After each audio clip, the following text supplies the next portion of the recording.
Jack Henderson on tipping *****. Transcriber's note: new original cover art included with this ebook is granted to the public domain. How much you got? Jack Henderson on tipping by Benj. F. Cobb. Illustrations by Marshall D. Smith. New York: Hearst and Company Publishers. Copyrighted 1905 by Benj. F. Cobb. All rights reserved. Tipping as she is tipped. Jack Henderson. Tipping as she is tipped. Detroit, 19. Dear Billy, not having traveled overly much, it is not to be supposed that you are higher than a 3-spot when you switch on to this subject, but tipping as she is tipped is one of the up-to-date accomplishments, Billy.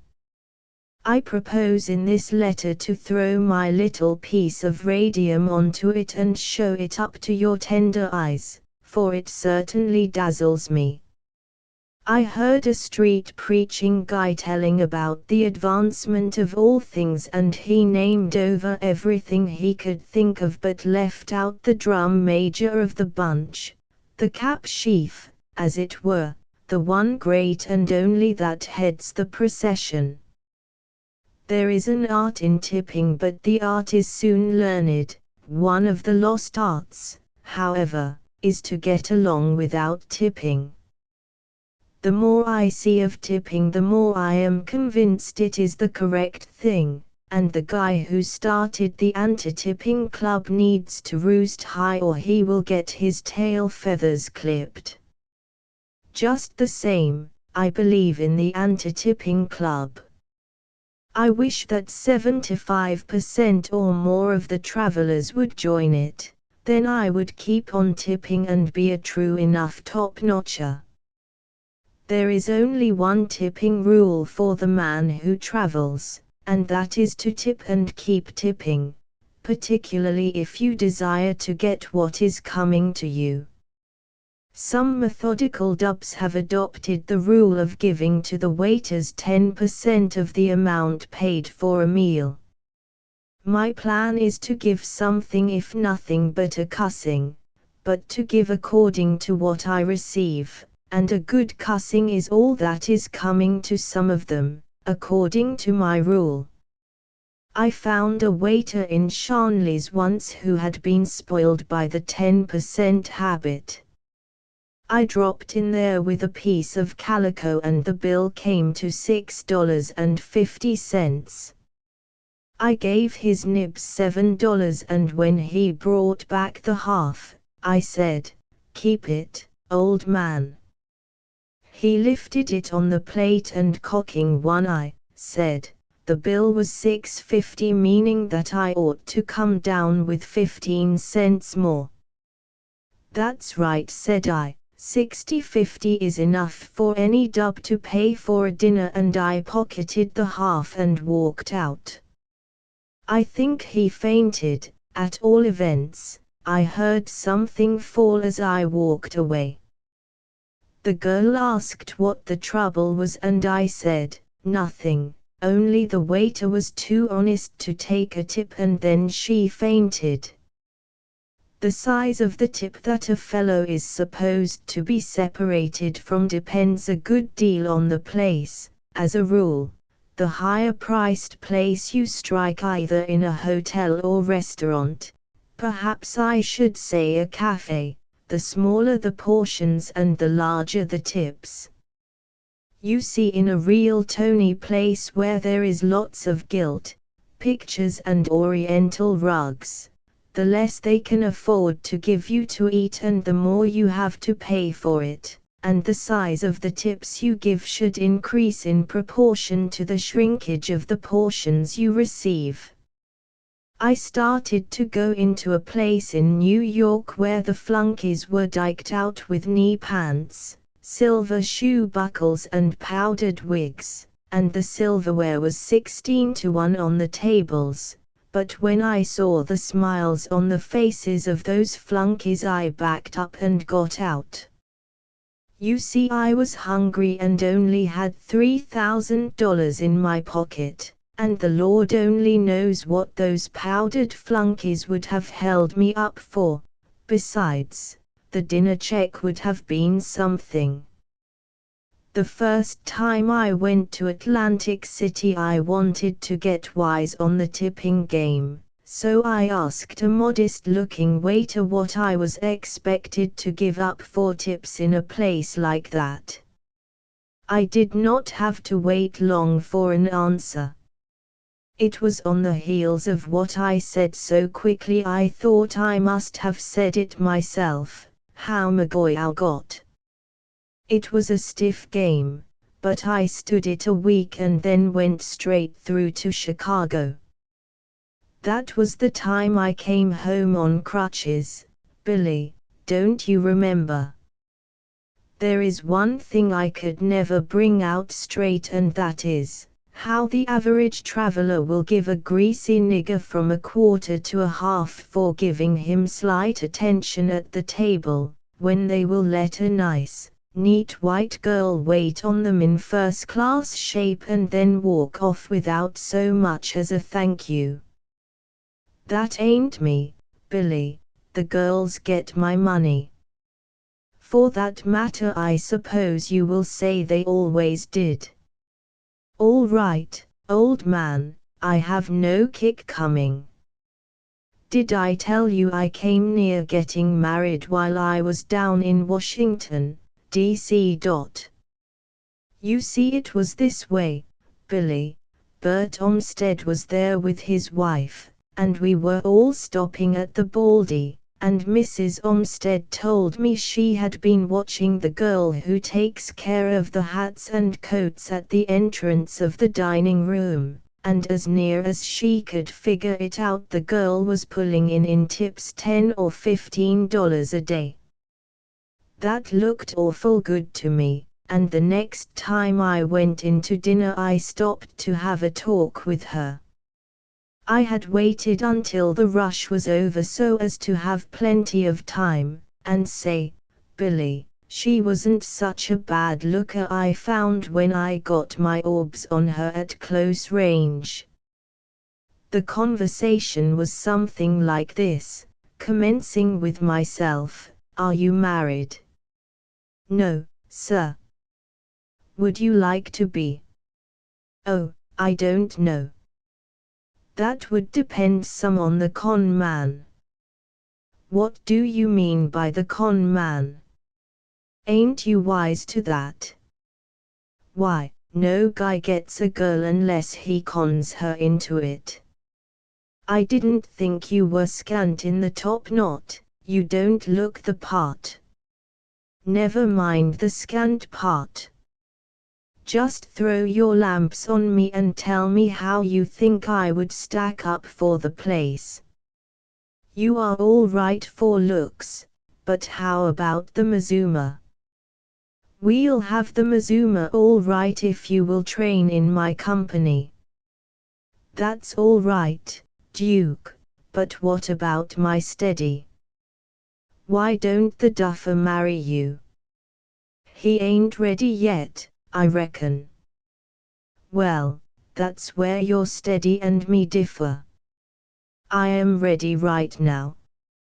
You can put your shoes under my bed and commence PDQ on one condition." "What is the condition?" "That you will hold on to your job right here until I can get hold of as good a graft." Say, Billy, she grew 2 inches taller in half a minute, and then she struck an attitude and throwing her right hand out with the palm down, she said, "Walk on, man. I have had offers from 4 Italian counts and 2 English lords within a week, but as they all suggested the same conditions, I am still single. But say, you are a good looker, and if you should happen to want a job as chauffeur I might use you with my new touring car. Wouldn't that give a fellow a smell of gasoline, though? I made a foolish bet once while in Denver, with Doug Green. I bet him 20 plunks that I could live at the Blue Palace a week without tipping anyone about the hotel. The only place that troubled me was the dining room. I was sure I could get away with the bellboys and porters, although I knew I would get myself very much disliked. You know how bad I hate to get beat, Billy, so you must know how hard I tried to save that 20, but it was no use. I soon found I was fighting against big odds and that the other side had some great generals. We made the bet on Monday morning before breakfast, and I was to commence at once. As I went into the cafe that morning, I picked out a waiter whom I had tipped quite liberally the week before, and said to him, "Sam, bring me a nice little breakfast. You know what I like." Sam brought me a nice sirloin steak, shad eggs, rolls and a cup of coffee, and on the steak was a couple of slices of crisp bacon. When through with my breakfast, I walked out without giving Sam a tip. He showed his surprise and disappointment very plainly. According to my arrangement with Doug, I was not to make any promises of future payment, and was to eat in the same dining room during the week. At lunchtime, Sam waited on me again and looked more puzzled than ever when I walked out without tipping him. At dinner, I sat at another table and had another waiter, who of course knew that I had not tipped Sam, as every customer in a hotel is spotted and his measure taken by each flunky for the benefit of the others. This waiter seemed to think that for some reason I had taken exceptions to Sam, therefore, he laid himself out to do his best to win my favor, thinking to draw an extra tip from me. It was of no use, however, as when through I walked out, leaving nothing to smooth the rough places off his hard and lumpy thoughts. My plan then was to change tables each meal, as I thought in that way I could get through the week and save my bet. But you know the old saying, white man proposes and a nigger trips him up. At least Doug told me it was an old saying. Imagine my surprise the next morning as I sat down to a table far removed from Sam's side of the dining room to find that he was to wait on me. "Bring me a nice little breakfast," Sam said and it was brought. That is, it was little but not nice. The steak was tough, the bacon was raw and the potatoes were cold.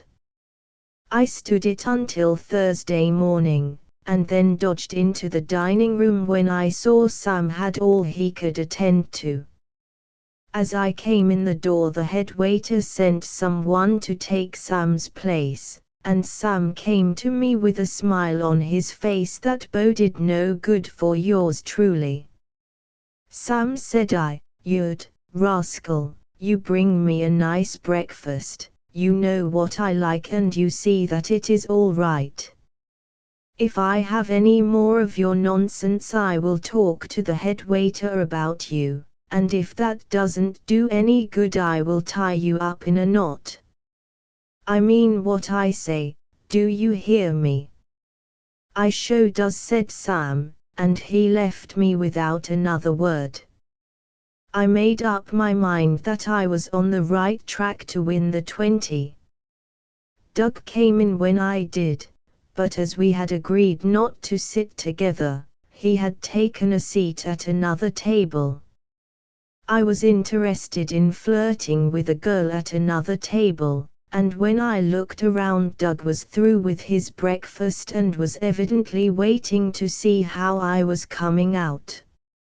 After a time, a strange coon came in with my breakfast, and a worse outfit I never have struck up against. The steak was stone cold and so was the coffee. "Boy," said I, "where in H has this meat been since it came off the fire?" "Sam done took it out ender ice chest, sar." "Out of the ice chest?" questioned I. "Yes, sar. He done told me you wore a hot-headed sort o' pusson, sar, and that you had to have yo' breakfast cooled off, sar." I looked at the nigger. He was about 6 feet tall and a good, husky fellow withal, and I then noticed that the coat he had on was several sizes too small for him. I caught on to the scheme. Sam had changed places with a pot wrestler and sent him in to save himself trouble. I looked over towards Doug, and he had on a broad grin. Then I caught a glimpse of the head waiter. He had a queer look on his face that I did not understand. The whole thing was too much for me. I gathered up the dishes that held the steak, coffee, eggs, etc., and the next thing that happened they landed square on that nigger's head and shoulders. The weight of the truck took the big brute to the floor, and there was a mixture of eggs, steak and nigger that must have taken some time to scrape apart. The nigger picked himself up and fairly flew to the kitchen, and there was a commotion in the dining room better imagined than described. I was on my feet mad enough to fight a Spanish bull. While I stood there glowering at Doug and the rest of the push, I spied Sam keeping just out of my reach. I knew I was beaten, and, digging $1 out of my pocket, I motioned him to me and said, as I handed him the $1, "Here, you black rascal, bring me my breakfast." In 3 minutes more Sam was back with a breakfast to my liking. I afterwards found that my breakfast had been cooked for me each morning, but I had to give in to get it. There is a moral in this: tip and keep tipping. That is the only way you can get what is coming to you. I not only lost the bet, but I queered myself with the girl I had been flirting with for a week. Yours, Jack. Here, Jim, run along, and get this lady a nice. To tip or not to tip? Jack Henderson. To tip or not to tip? On board train, 19. Dear Billy, writing on train is not the best of a task, but when I feel like writing I must write or you would get no letters. I have just been in to dinner in the dining car, and there I met a tan-colored coon who used to wait on us up to the poker club on Clark Street. That coon ought to be rich with the tips he has pinched out of us. Most likely he would be if he had not played so much policy. You ought to have seen him swell up when he saw me. He acted as though he was carrying the secret of my birth, or something else equally as interesting. He started to shake hands with me, but when he saw that 3-carat uneasy payment diamond I am wearing in my shirt front, he backed up and got away. He came back as soon as he could get his breath, and I had the best there was in the car and a very large portion of it. Of course, he expected a half for what he stole from the company, and of course he got it, but it made me feel as though I had laid myself liable to arrest as an accessory before the fact in a larceny case. Running across this nigger and noticing how easy he pried a half out of me, made me hark back to other things that have happened, and then I got doubtful as to my former decision as to tipping being the right thing to do. After all, it is not so much a question of right and wrong as it is a case of can a fellow afford not to do it. I remember going into a Broadway hotel in New York once and deciding beforehand that I would do no tipping. The first time I went into the dining room, the head coon bowed me in very graciously, as he had never seen me before, and I most likely looked easy. He gave me in charge of a dull-looking waiter and let it go at that. The waiter was bum, to put it mildly, and as I made up my mind that I did not owe him anything, he did not get anything. The next time I went into that dining room I was given a different table and a different waiter. This waiter was a little better than the other one and seemed to try hard to do everything to please me, but I had steeled my heart against all waiters and I was not in a mind to show the white feather or the soft heart, whichever it might be called. The next time I came into the dining room I received very slight notice from the King of the Cannibal Islands, as I had designated the big moke at the door, and I was turned over to the tender mercy of a 6-foot coon who had a hand like a ham and teeth that reminded me of a mile of painted fence palings. This black slugger did not waste any time on me. He demanded my order as though he meant my watch and diamond pin, and when he came back with the stuff, he threw it at me as though he was pitching quoits at an iron pin. He only gave me a half portion of butter, and then kept out of my way so I could not get any more. I called to another waiter, but the only satisfaction I got was, "I am not waiting on you." When I asked him to call my waiter, I was passed by as though he had not heard me. I called the assistant head waiter, only to be told that the waiters were very busy, and were doing the best they could. When I realized I was up against it good and plenty, I rested on my oars a while, wondering how I would play even. While I was thinking it over and wondering if I would be obliged to acknowledge myself beaten, my waiter, thinking I was through, came to me and asked if I was done. At the same time another waiter came on the scene holding a huge tray high over his head. The tray was filled to the guards with everything from soup to pie. An idea struck me, but I had to be quick. I dropped my fork, my waiter stooped to pick it up, and, as he was stooping, I kicked my chair from under me and, throwing myself on all fours in front of the fast approaching waiter with the tray, causing him to trip and bring the tray and its contents fair on top of my waiter's back and head. I escaped without a splatter. The incoming waiter got but little, but the poor devil of a nig that was supposed to wait on me got a good bit more than I expected, for he was not only drenched with the soup, gravy, chicken pot pie, custard pie, and a few other edibles, but a broken piece of crockery or glass took him in the back of the head and cut a good-sized gash. Either this or his striking the floor with his head put him out of business, for he never moved a muscle. The head waiter and the assistant head waiter came rushing up, and there was a general stampede of guests to see what was the matter.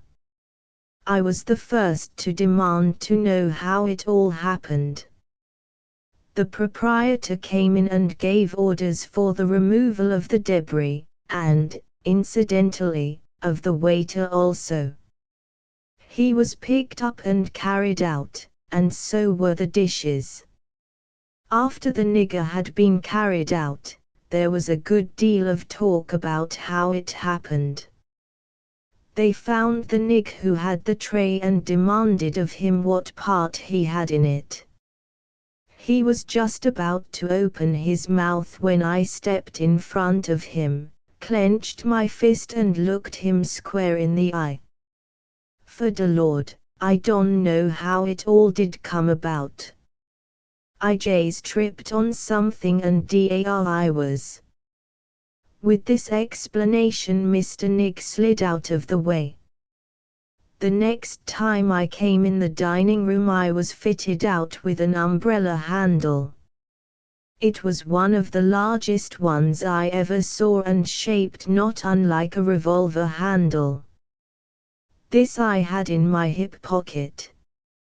I threw my coat tails to one side and exposed for a moment the top of the handle to the gaze of the head waiter.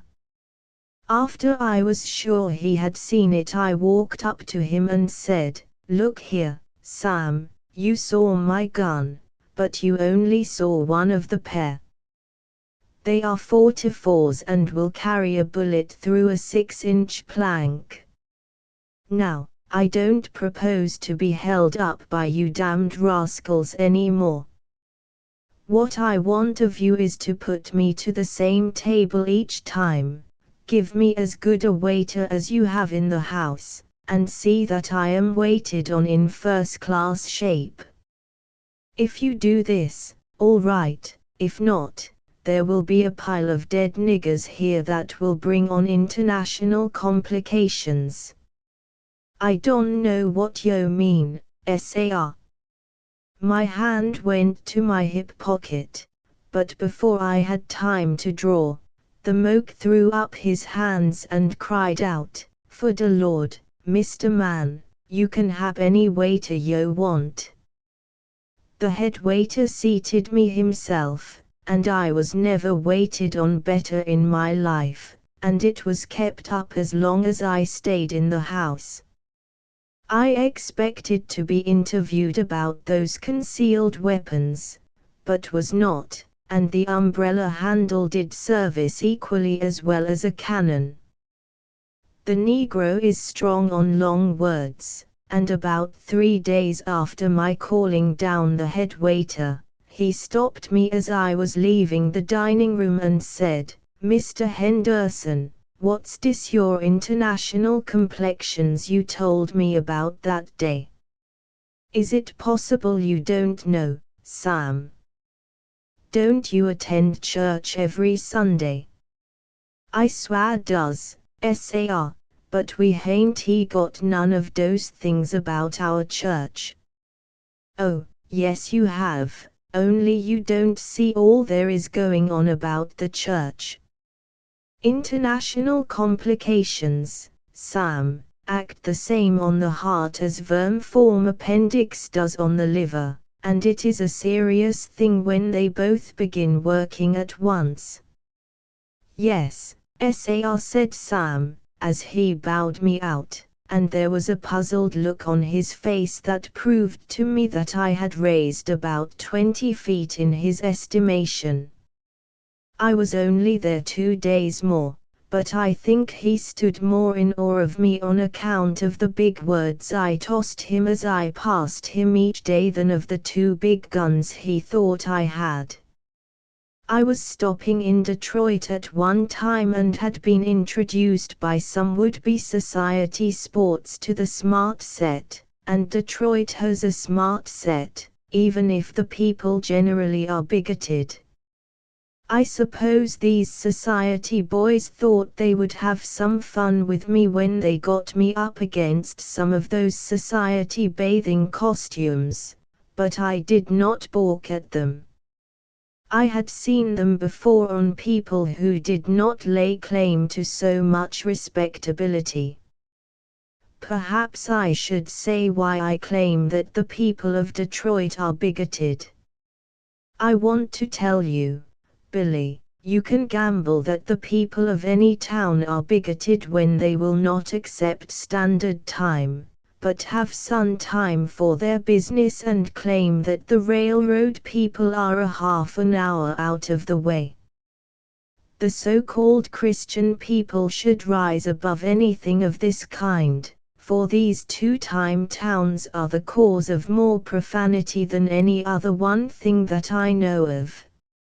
All the prayers of all the good people in Christendom will not keep the travelling men out of H, if they don't get this fool idea out of their heads of having a time of their own in these J-towns, and it can only be a J-town that will keep that much behind the trains. Standard Time was inaugurated for the benefit of all the people in the United States, and these guys who are not willing to go with the push have no particular excuse for living. I started to tell you about my adventure with the Smart Set in Detroit, or rather my adventure at one of their functions. That word functions, Billy, is answerable for a lot of doings that I know about, and that only covers a small territory. I had on my turkey tail suit, just like a waiter, and felt as though the waistbands of my trousers were coming up through that big hole in the front of my vest. I had on a little dinky tie, made out of some white stuff that I did not dare to put my hands on for fear I would make a mark on it, and I had one of those choker standing collars like a priest, that keeps a fellow guessing whether he is coming back or going ahead. On the whole, I was not feeling any too good with that suit, and perhaps was not altogether answerable for what I said and did. When a lady looked at me more than a second, I thought something was the matter with my clothes, and I could feel my face getting as red as a pickled beet. I was standing around looking as though I would sell myself for a song or less, when one of those waistless dresses started toward me. It had a woman in it and I got scared. I thought she was about to tell me my collar was unbuttoned or that my shirt front had wilted. "Mr. Henderson," said she, "will you please send for an ice for me?" "Sure," said I, quite relieved that it was no worse. I turned about and seeing a fellow that I thought waited on me that morning at the hotel, I said, "Here, Jim, run along and get this lady an ice." Jim did not move, and thinking he was waiting for a tip in advance, I handed him a quarter, saying, "Get a move on you now, don't waste any more time." "I am a guest," said he, but he spoke so low the lady did not hear, but she heard me tell him to get the ice, and I could see but one way out. "You get that ice," said I, "or I will break your D head. I did not know you were a guest and you have no business to look so much like a waiter." And I not only made him get the ice, but I made him take the quarter. I think they would do better up there if they used Standard Time. Yours, Jack. "Stockyards," said he, "used to be a ripper. Merry Christmas. Jack Henderson." "Merry Christmas." Pittsburgh, Pa. 19. "Merry Christmas, Billy. This is the time and this is the town. It is Christmas and there is no town that needs it more than this one does. In Chicago, when a fellow puts on a polished shirt front, he usually comes in with a polka dot at least, but here it changes from a laundry polish to a shoe polish. Here we are, right in the midst of the festal season. Doug and I have been trying a new kind of liquor every day for a week to get the exact right thing for the holidays. Queer about Christmas, Billy, there seems to be something in the air that makes a duffer want to give something to every guy who is worse off than he is. I saw a hard-looking old dub on the street on Christmas morning. He did not seem to know which way to turn. His clothes were whole, but had been worn shiny. He had no overcoat and his old plug hat looked as though it had done duty for many a year. I touched him on the shoulder and said to him, "Come with me, old man, and take a drink." The old man looked surprised. "I don't drink, sir," said he, "and it would be better for you if you did not, either." "All right, old man," said I admire your principles, but I deplore the loss of so much fun on your account, and by the way," said I, noticing how drawn and pinched the old man's face looked, "if you wouldn't waste so much money on grub and put a little of it into good whiskey for yourself, it would help out your looks a heap." I imagined the old man looked hurt at something I had said, and not wishing to hurt anyone's feelings on Christmas morning, I handed him $1 and left him. He seemed to take the dollar reluctantly, and I felt then that I must have touched the old man's pride. As we walked down the street I noticed we were followed by a couple of nicely dressed gentlemen, and I also noticed that they were wonderfully pleased about something. In fact, they seemed to be immoderately pleased, for they were laughing good and plenty.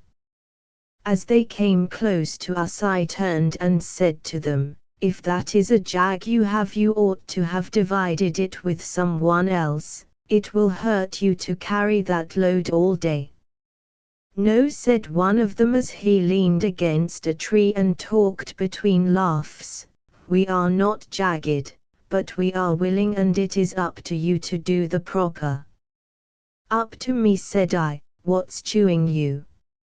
"Oh, not a thing, only I was wondering how you would feel when you found out that the fellow you gave the $1 to was old Josiah Grubb, who is known to be worth $2 million and is too mean to feed his face regularly."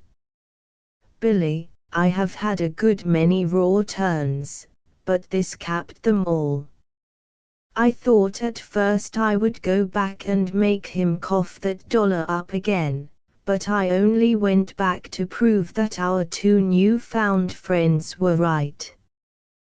Then I bought wine.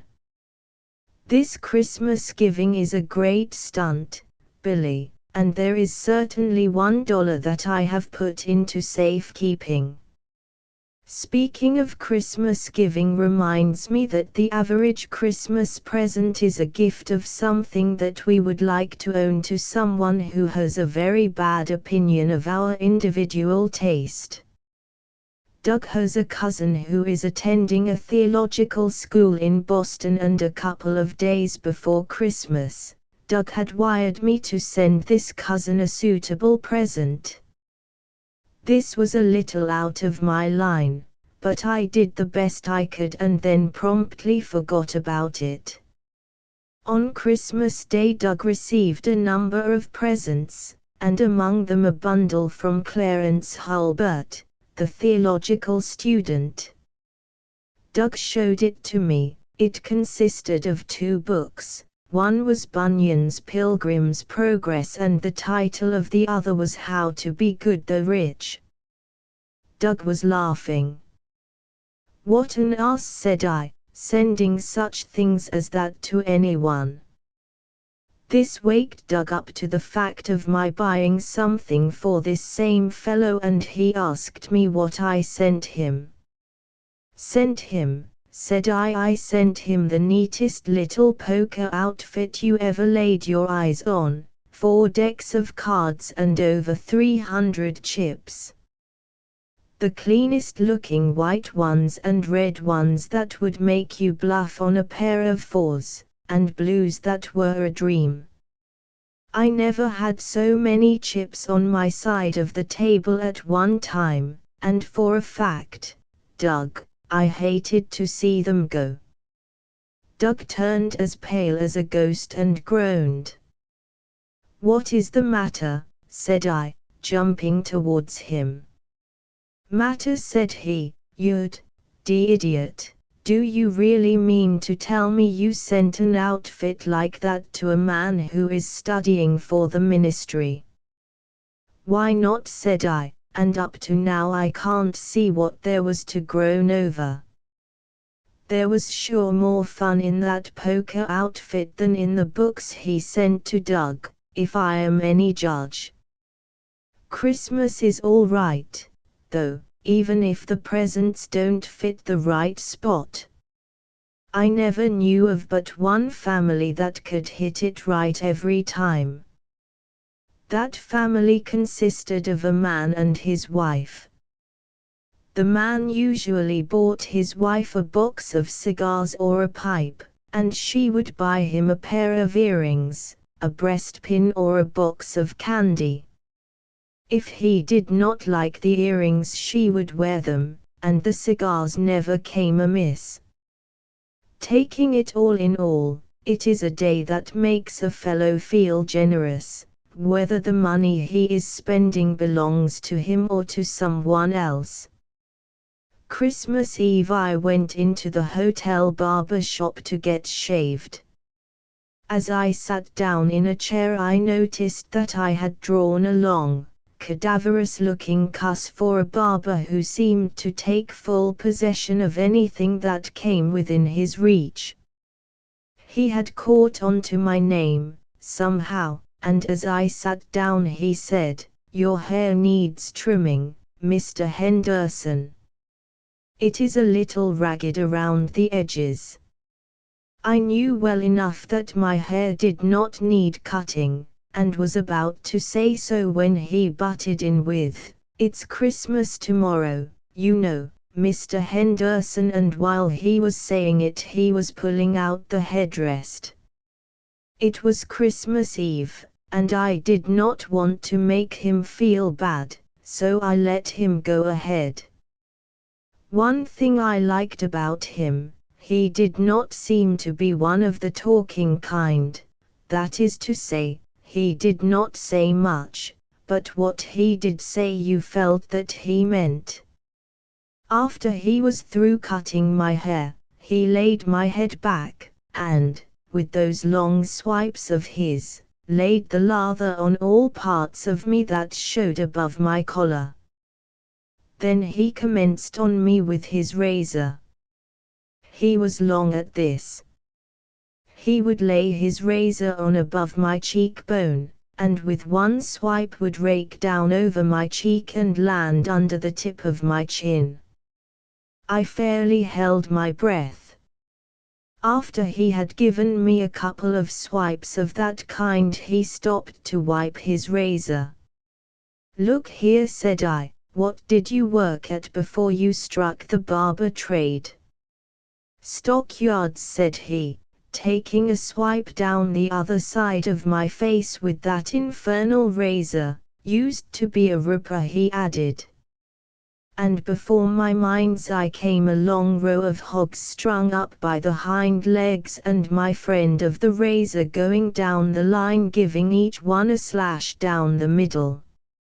Again I held my breath, and, after a few more of those swiping cuts, I was washed off and jerked into an upright position. "Singe," I heard him say, and, before I could utter a protest a blaze of fire was dancing about my head. This was another case of hold your breath. Then I was thrown on my back again, and Lengthy was massaging my face.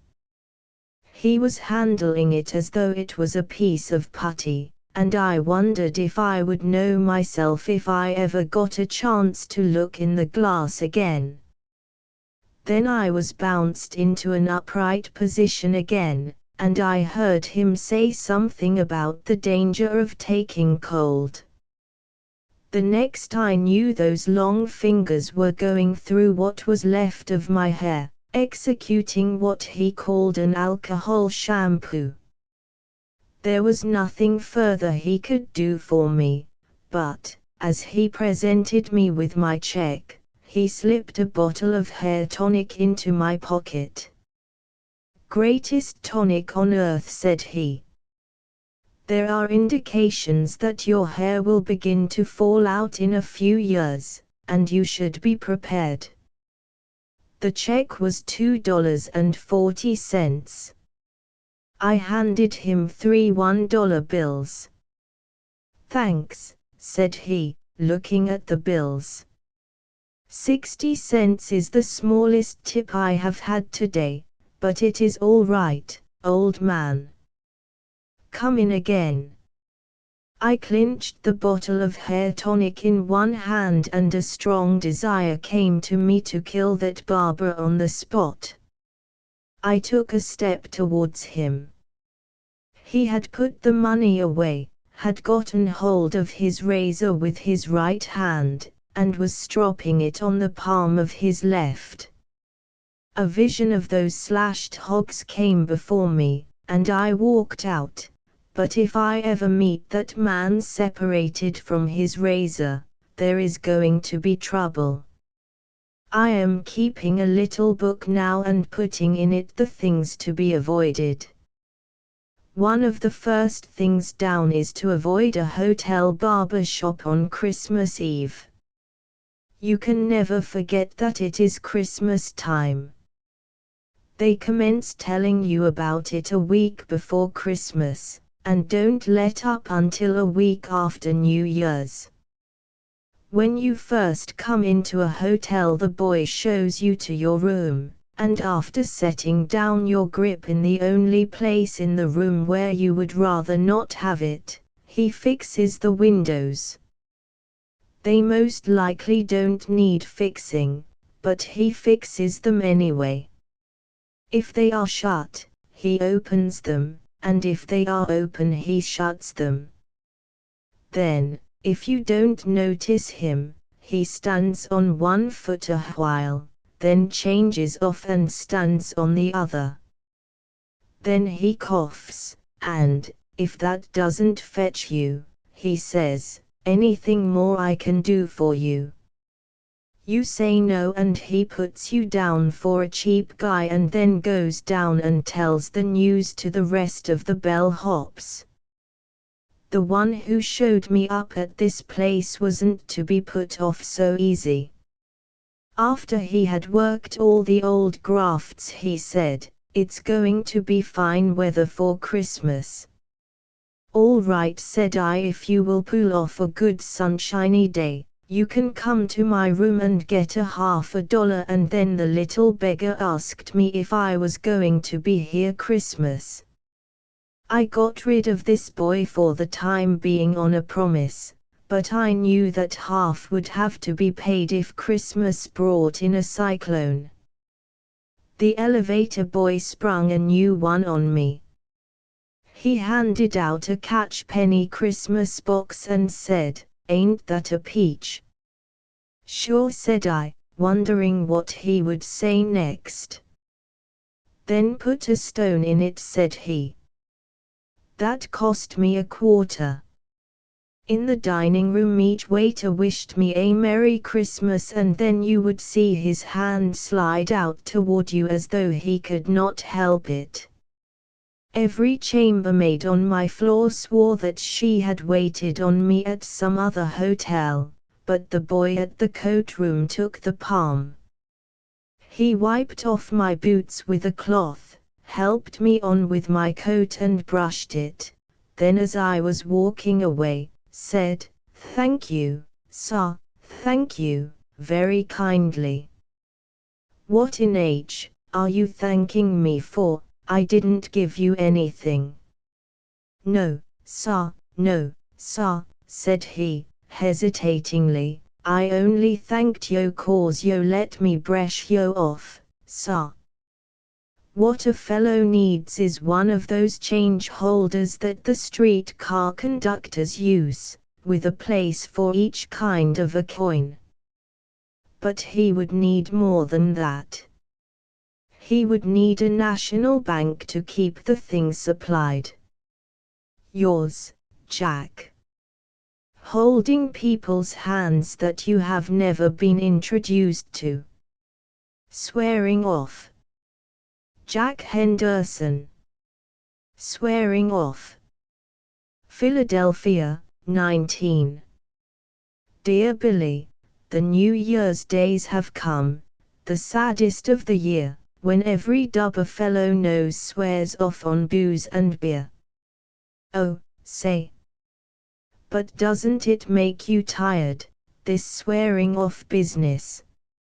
I went down the line on New Year's morning, from the Molten to the Singham House, and every man I asked to take a smile cocked his eye, shook his head and croaked water wagon. I went back to the Molten, pulled Doug out of bed, and could hardly wait for him to dress before I hurried him into the bar for a morning's morning. A man, I say, who doesn't know when he has enough. That was the toast we drank to, and before we had worn that toast out we certainly had enough and we knew it. We did some great calling on New Year's Day, but a fellow can't call at every booze joint in the Quaker City without having a load he can feel. In our wanderings for new booze joints to conquer, we accidentally got into a barber shop. I think it was the bottles of colored fluid that attracted us. We were trying to find an excuse for coming in when I saw a sign which read, "No one allowed to tip the barbers." Good, said I to myself, here is one place where we play even. I called Doug's attention to it, and we planted ourselves in chairs. That was the slickest shave I ever got, and the barber I had, why, he ought to have been a trained nurse, he was so solicitous of my health and comfort. This not allowing you chaps to take any tips is a great scheme, said I. How do you like it? Like it, said the barber, it's great. And we make more this way than we did before. More pay, I suppose. No, we get the same pay. Then how can you make more? The barber laughed. Then you ain't on, said he. It's the slickest ever. You notice that little fancy cup on the shelf? I told him I had noticed it. Well, commenced he, that cup does the business. We are not allowed to receive any tips, and we tell everybody so, and we also tell them about the fancy cup, and tell them we cannot help it if they want to send a present to our baby, and it is a nervy guy who will toss in less than a quarter on a plea like that. It looks small, you know. Besides, my baby has not been feeling well for the past few days. So you are married and got children, said I. Well, no, not exactly. I am not married, and of course haven't any children, but I have the sweetest baby you ever saw. She is about 27 summers old, and if anyone should ask you, she is about the warmest baby in the bunch, and she does need money. Say, my friend, a chap came in here yesterday that put $1 into that fancy little dish and he said, as he did it, that's for the baby. I got out of the chair. As I did so he handed me the fancy cup. This made me mad, and I said to him, look here, you tonsorial lobster, you and your baby will be obliged to worry along without anything from me for a while longer, and I looked him fair in the eye that he might understand I meant business. That's all right, my friend.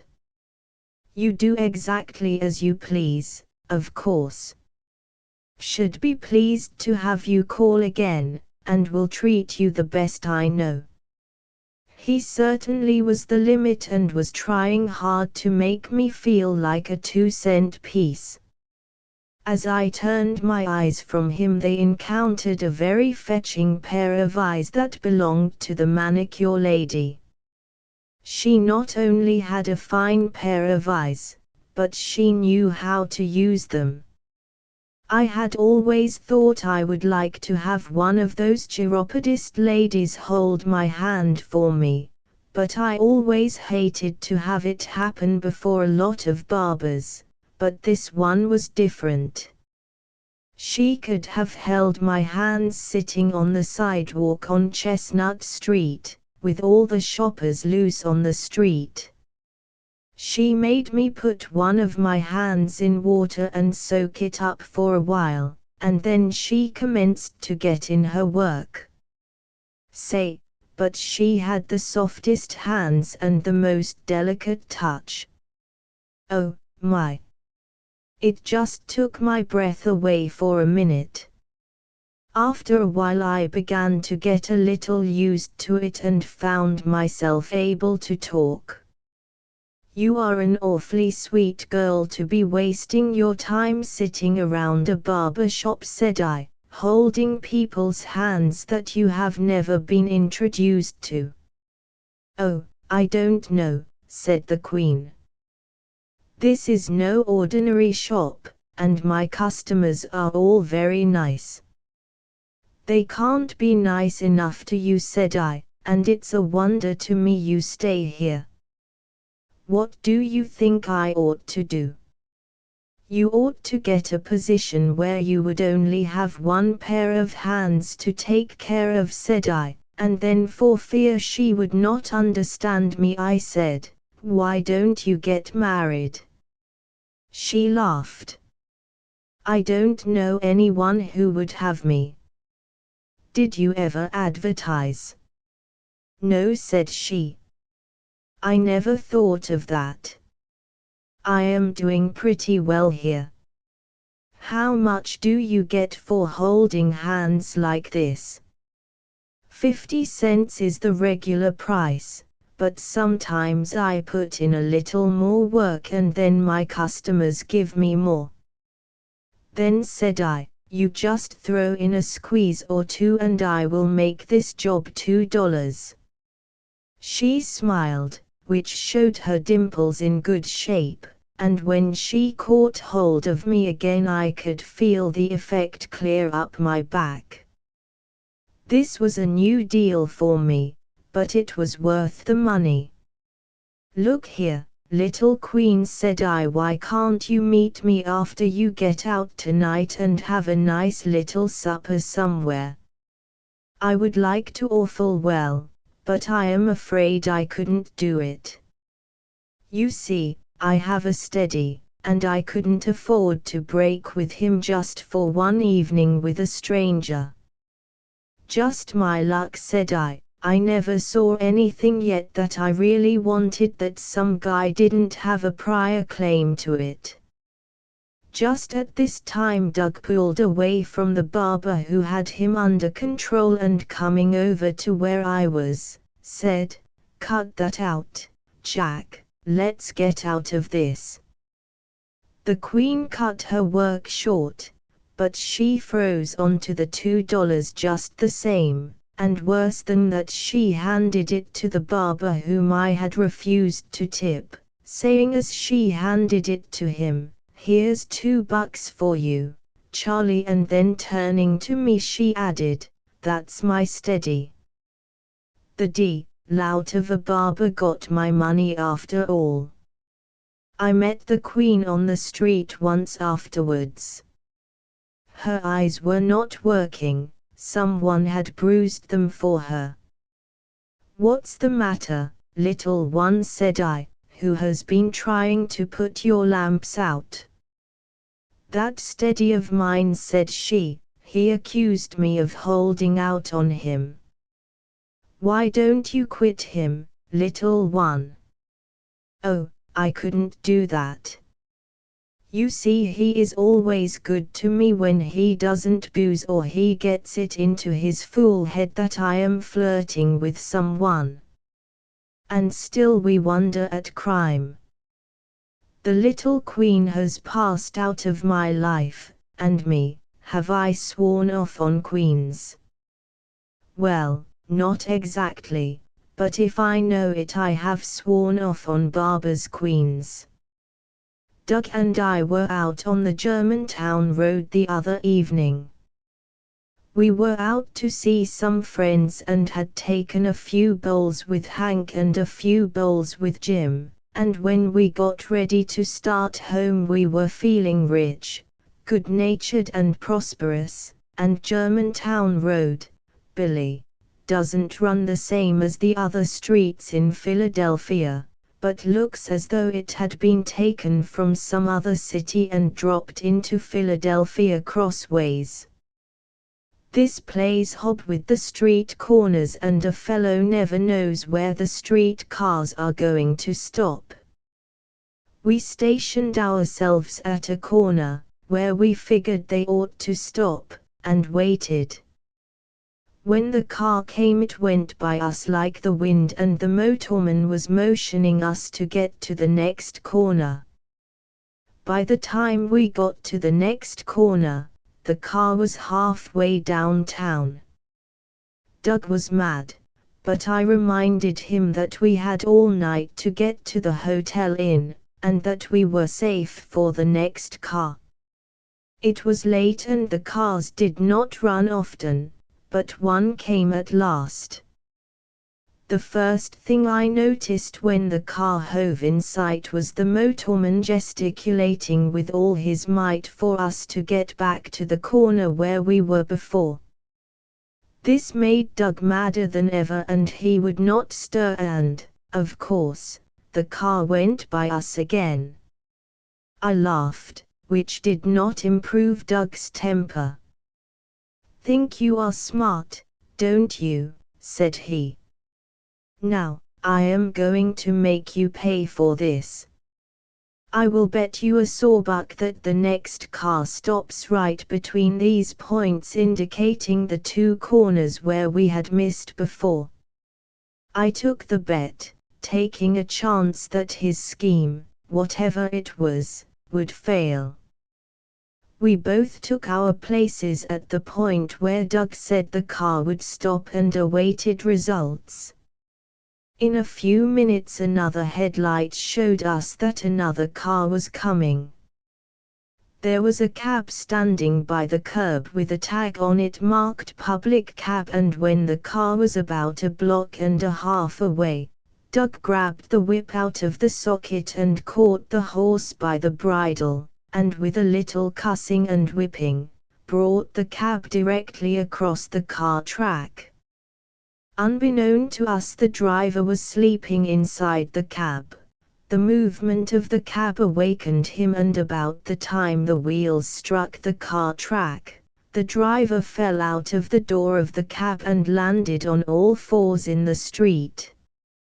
He regained his feet, and as soon as he saw Doug at the horse's head a sulphuric string of oaths rolled out of his mouth that it is not often the privilege of a white man to hear.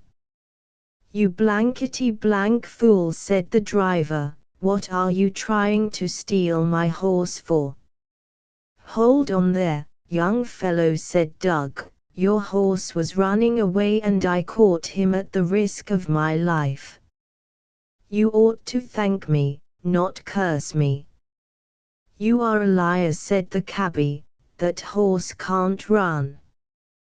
This was too much for Doug and he promptly knocked the cabbie down. By this time the car had stopped with the fender touching the wheels of the cab.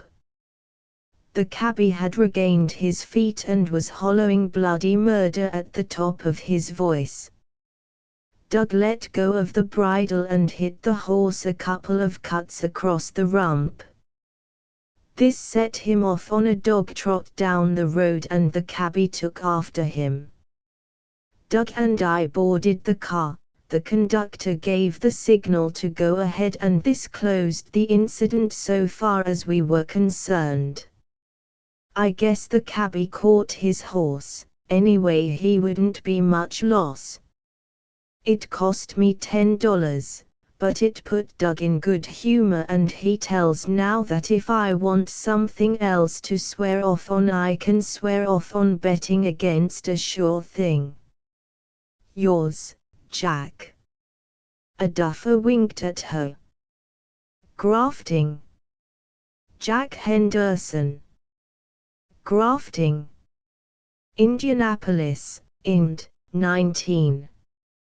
Dear Billy, grafting is tipping on a large scale. The average man kicks because the porters, bellboys and waiters hold him up for his small change, but the chances are if you should find out all about the kicker, you would find he was a grafter, and one of the worst kind. At the St. Louis Exposition I wandered into a dancing hall where the Turkish dancers were going through their agonies, and in looking about the audience, I saw a bumpkin taking in the show. Beside him was his Sunday girl, who was trying to be shocked by the performance. After one or two looks she dropped her eyes and would not be comforted. The guy, who was grinning all over his face, had to take her out, but she was only doing what the grafter often does, playing to the grandstand. If that girl was my wife, I would put a detective on her trail right from the start. She reminded me of a woman I saw in Los Angeles once. This woman was married and very modest, but she got stuck on a friend of mine who was a good deal of a rounder, and she used to come downtown to meet him 2 or 3 times a week. One day she was coming down in the car and a duffer winked at her. She was wild with indignation, shed tears in the car and demanded that the car be stopped and the conductor call a policeman. The masher left the car. The modest lady kept her appointment with her sweetheart and telephoned to her husband from their trysting place that she was home darning his socks. The telephone is a great thing, Billy, and by the way it is the bellwether as a grafter. Just show this to the president of the old company in Chicago, he knows it. It doesn't do to judge from appearances, Billy. Things are not always as they seem. Speaking of grafting, it doesn't always mean money, but it costs money to go the pace. I was in a town not 100 miles from this one a short time ago when I ran across Johnny Morgan. You remember Johnny? He was always one of the good boys. He was so good it used to make me mad, and I licked him often just because he was so good that it worried me. When Johnny got big enough he went to work instead of living on the old man, like you and I did, and I laid it up against him as much as I did his being good. It seems Johnny has gotten to be a crack salesman and is traveling for a school book house. Easiest thing in the world to sell, I should think, if a fellow has the best, but Johnny says not. Perhaps I am not learning a lot about tips, or graft, as it is called when it gets into society. You see, in order to get his books introduced, Johnny is obliged to present his case to the superintendent of schools. If he succeeds in getting him coming his way, the next thing to do is to tackle the school board. Johnny got this far in telling his story to me, and it struck me he was making a strong drink out of a weak one. Look here, Johnny, said I, what better do you want than that you have an intelligent, educated lot of men to deal with who are after the best thing that can be had for the interests of the school. 1 minute, said Johnny, and he swelled up with his superior knowledge of the business. It is not the educated, intelligent side of the board I have to deal with, but it is the same side that the graft alderman in the Chicago City Council shows when you want to get a bill through. Do you mean, said I, that these school boards have to be seen? Do they? Well, I should say they do, and if they are very intelligent or very well educated they have to be seen 2 or 3 times. Wouldn't that knock an educated pup off the balance pole, Billy? How are you getting along in this town? Said I. That's just it, Jack, I am not getting along at all. I have them all but one on my side, but he has sort of taken a dislike to me and I can't budge him an inch. I thought perhaps you might help me out as you are something of a schemer.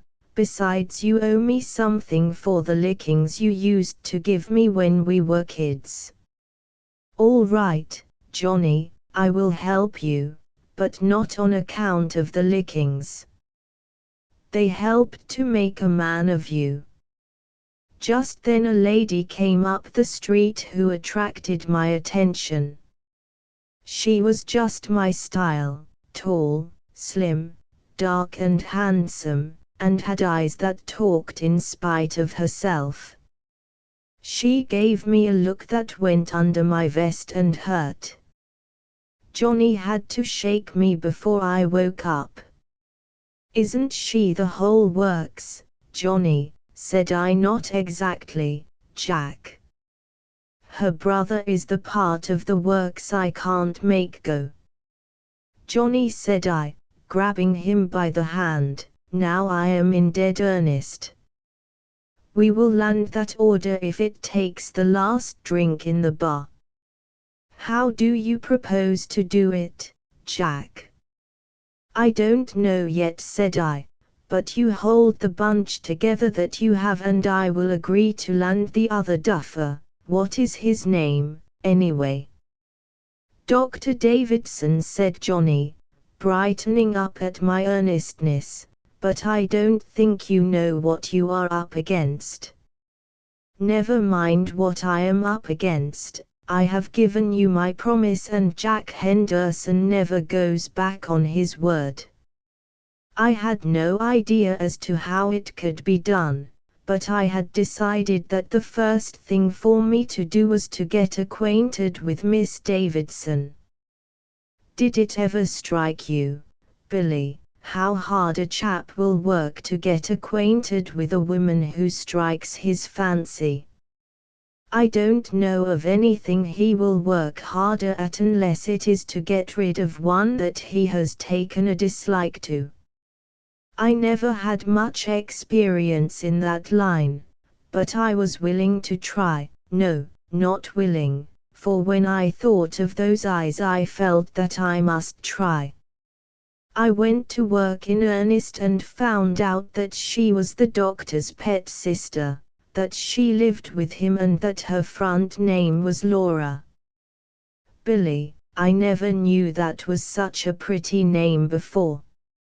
I actually reformed some. I quit drinking before breakfast. The next thing I did was to watch my chance and meet her good and fair. I bowed and smiled, but she gave me the busy signal and passed on. Then I waked up to the fact that men did not get acquainted with this kind of a girl in that way. Then it came to me that I had heard that society people always had to be introduced, and I realized I was up against it right. I could not help but think of what Doug and Conk would say if they knew I had gone nutty on account of a pair of brown eyes and a smile. My next stroke was a bold one, but it worked. I dropped in at a church social after I had seen Miss Laura enter the church. It is a fact, Billy, though, if I knew how, I would blush to tell it, I really went into a church after those brown eyes. After I got in there I felt as much out of place as I ever did in school. The only familiar face I saw was Laura's, and I did not dare to look at her. The minister came along and I overheard a little conversation that put me onto the right track.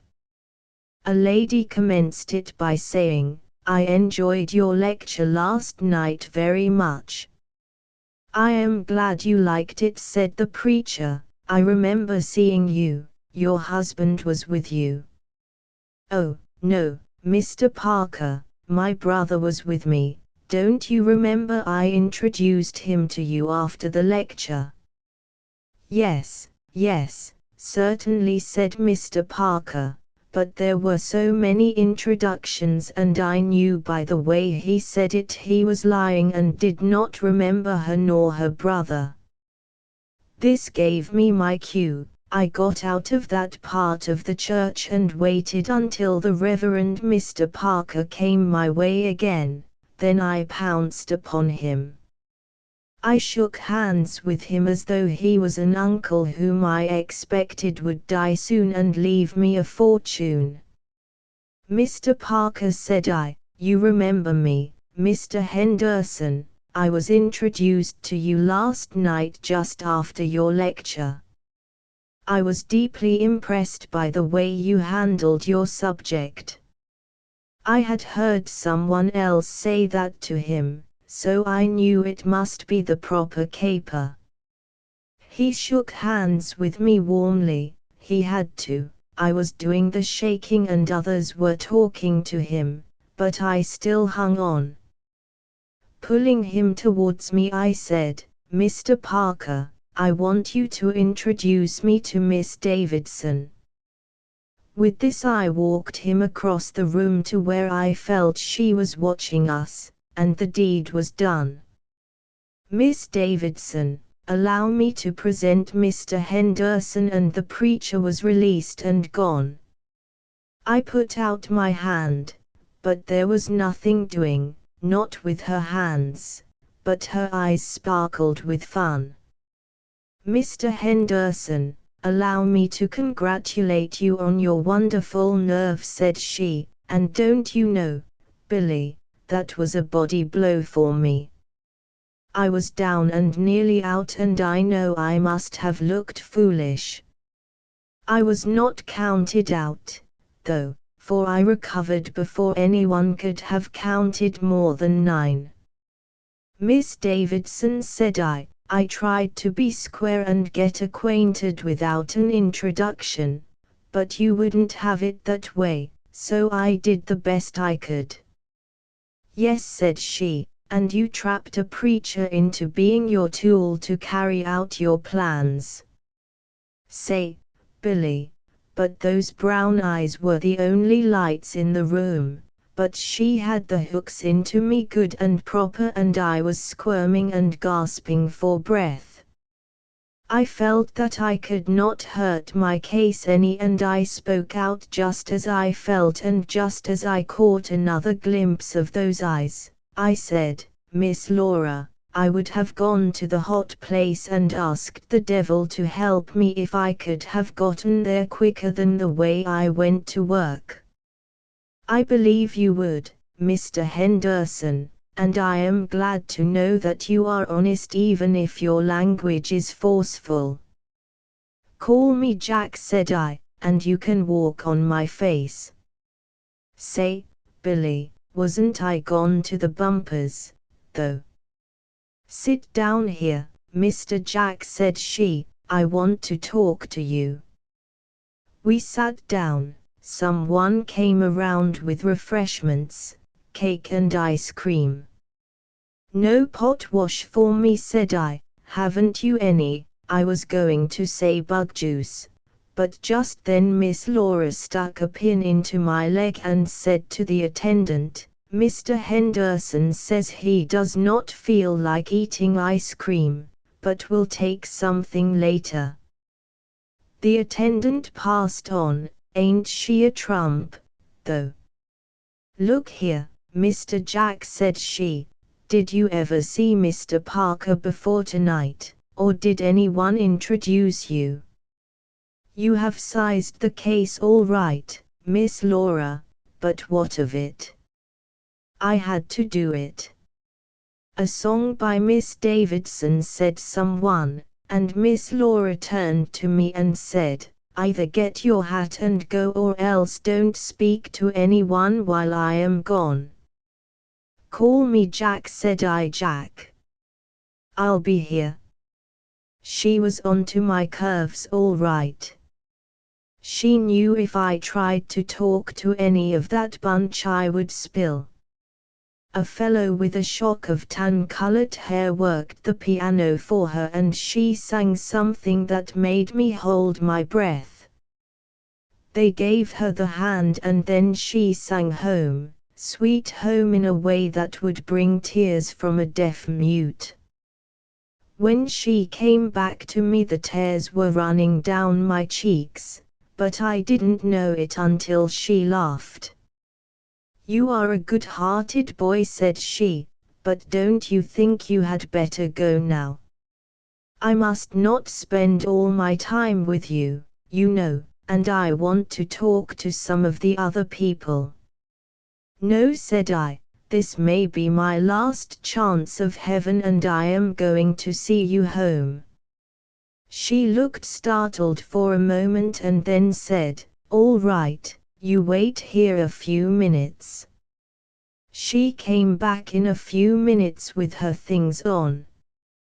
I went home with her and don't remember to have hit the ground but 3 times walking the 4 blocks. I don't know what she said to me, but she called me Jack and in some way made it plain to me that I was outclassed. I stayed up with the bartender until he closed up that night, and we got awful chummy with a dub from New York, who had invented a new drink. He called it a sleeper and I guess it was, for I did not wake up until 12 o'clock the next day. When I came down the first man I met was Johnny Morgan. He shook my hand as though he had not seen me for a year, and said, with tears in his voice, you are a brick, Jack, you're a brick, how did you do it? At a meeting of the board this morning the doctor not only voted for my books, but he talked for them. Johnny insisted on my taking $25. I hadn't said anything about the books, neither had I thought of them, but it was a case of graft. Anyway, I took the 25. Yours, Jack. Captain Jones, I am pleased to make your acquaintance. The Long Salesman. Jack Henderson. The Long Salesman. Wichita, Kansas, 190. Dear Billy, since I wrote you last I have learned a new lesson in tipping. I used to think that tipping was confined to porters, waiters and congressmen, but I have struck a new lead and I begin to think now that the man doesn't live who is not either giving or taking tips, and the majority of them do both. While stopping here at the Cary Hotel I made friends with a traveling salesman for a lumber concern. My first meeting with him came near being my last. The little Slim Jim stepped on my foot and I pasted him one in the jaw, then for a few seconds there was nothing doing and then there was. That little duffer jumped to his feet, pulled a .32 from his pocket and fired at me. The bullet went wide of the mark and before he could think to fire again, I had taken his gun away and was holding him and his gun apart, one in each hand. That one shot cleared the barroom of all but we two and the bartender, and he was lying full length on the floor behind the bar. The salesman and myself had both been drinking more than was good for us, but the shot had sobered me and I guess it had done as much for him. I gave him back his gun. "You are a damned poor shot," said I. "Put up the pop gun and let's take a drink." We stood up to the bar and I called for the bartender, who managed to get up after a time and set out the red liquor. When the police arrived we were touching glasses, and in answer to an inquiry as to where the man was who did the shooting, I answered, "Couldn't tell you, old man, we just came in, will you have a drink?" The bartender, after he had waked up to the situation, explained that the man the police wanted had left by the rear door and that was the last we saw of the cops. The bartender then turned to us and ejaculated, "Well, you two fellows do extract the sweet all right. Here you are chumming together and you don't even know each other's names. Just you have one on the house while I introduce you," which we did, and as we clinked the glasses, the bartender said, "Bless you, my children." Harry Monroe never fired a truer shot than when he drew bead on Jack Henderson, for he brought down a friend, get together there, and we drank and shook hands. That was my introduction to Harry Monroe, and a whiter rounder never lived. The only trouble with him was he was obliged to divide his time between living and earning money to live on.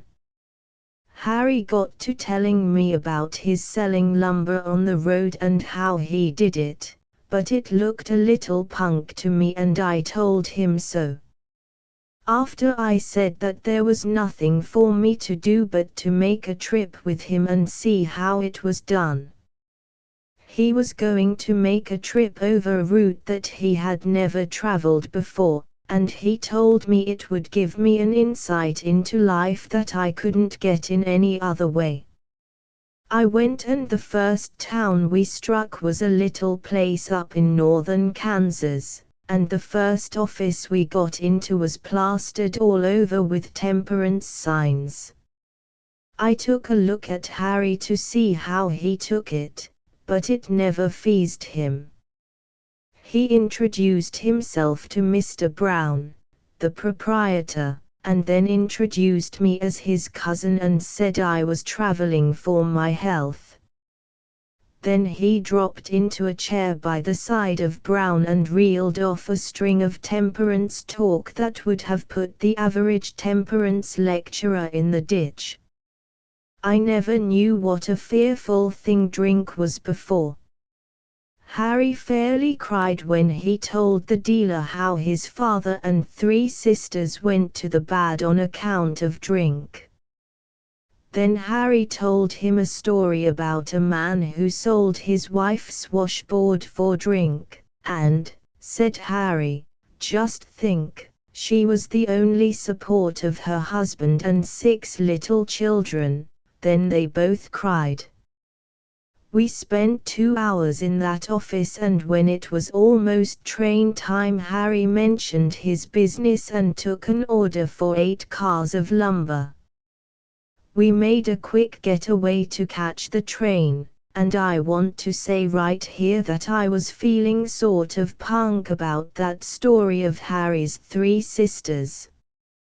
After we got seated in the car and I found I could not keep the destruction of Harry's family out of my mind, I said to him, "Harry, is your father dead?" "Dead?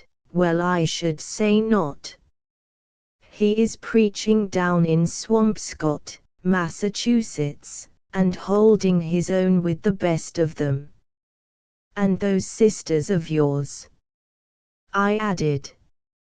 Oh, yes, those sisters, I see now. Well, you see, Jack, I never had any sisters, that's why I can put them to the bad so easy. It's like this, Jack, everyone you meet has to have what they call down south, lagniappe, in the north we call it perquisites or graft. In reality it is a tip given by one person to another. Now, a salesman is called on to give out more kinds of tips and give them out in more different ways than any other man that travels.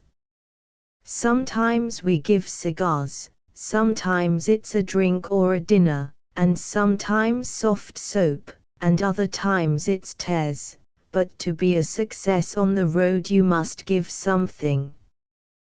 Don't you ever make a mistake in giving, said I. Never did but once. Tell me about it. Not much to tell, Jack. I gave a man the measles once and lost his trade.